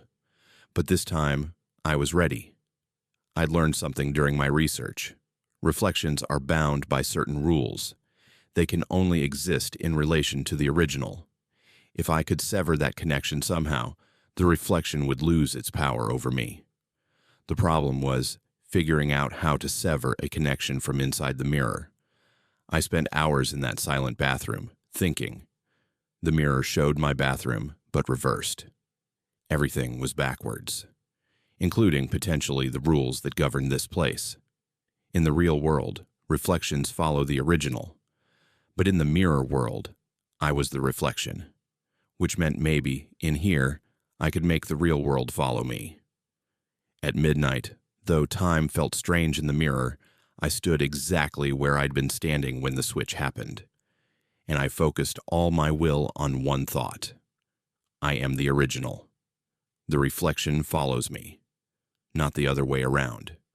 I felt resistance, like pushing against a heavy door. My reflection, no, my body, controlled by my reflection, was out there, living my life, refusing to give it back. But I pushed harder. I am real. I am original. I am the one who belongs in that body. The mirror began to crack, small lines spreading across its surface, reality straining under the paradox, a reflection claiming to be the original, an original trapped as a reflection. Something had to give, and then I understood. The cracks weren't in the mirror. They were in the boundary between us. My reflection and I weren't separate entities. We'd never been. We were two versions of the same person, the version that existed, and the version that could exist, the real me, and the potential me. The reflection wasn't trying to steal my life. It was trying to show me what my life could be if I tried harder. It was the part of me that wanted to improve, pushing against the part that was content to coast. With that realization, everything changed. The cracks in the mirror spread, and suddenly I wasn't falling back through. I was integrating, merging, becoming whole. I gasped awake at my bathroom sink, my hands gripping the porcelain, my reflection perfectly synchronized with me. No delay, no separate will, just me, looking at myself, understanding that the person in the mirror had always been me, the better me, the potential me, pushing me to grow. But something felt different. I looked around my bathroom, and it was more organized than I remembered. My products lined up perfectly, bills sorted on the counter. Everything my reflection had improved over the years, still there. I looked back at the mirror. My reflection smiled, my real smile, not that wrong smile. And I understood. The integration wasn't complete. My reflection was still partly separate, still partly its own entity. But now we were working together instead of fighting. It could live one day a year, help me improve, push me to be better. And I could live the other 364 days, actually living instead of just going through motions. It was a partnership. A strange, impossible partnership between me and the better version of myself that existed in potential. Every Halloween since then, I let it happen. My reflection gets 24 hours to live, to make improvements, to push me forward. And I get the rest of the year to maintain those improvements, to actually be the person my reflection sees in me. It's been working. My life is better. I'm better. Not because something supernatural is living my life for me, but because I'm finally paying attention to what I could be, should be, might be if I just tried. My reflection isn't my enemy. It's my mirror, in the truest sense, showing me not just how I look, but who I could become. And every Halloween at midnight, when we switch places, I'm not scared anymore. I'm grateful, because everyone needs someone who sees their potential and pushes them toward it, even if that someone is themselves, living in the space between what is and what could be. If you enjoyed this story, subscribe to my YouTube channel, Haunted Fears, for more spine-chilling tales every week. Join the Haunted Fears horror family, and let's explore the darkness together. Don't forget to hit that notification bell so you never miss a story that will keep you up at night.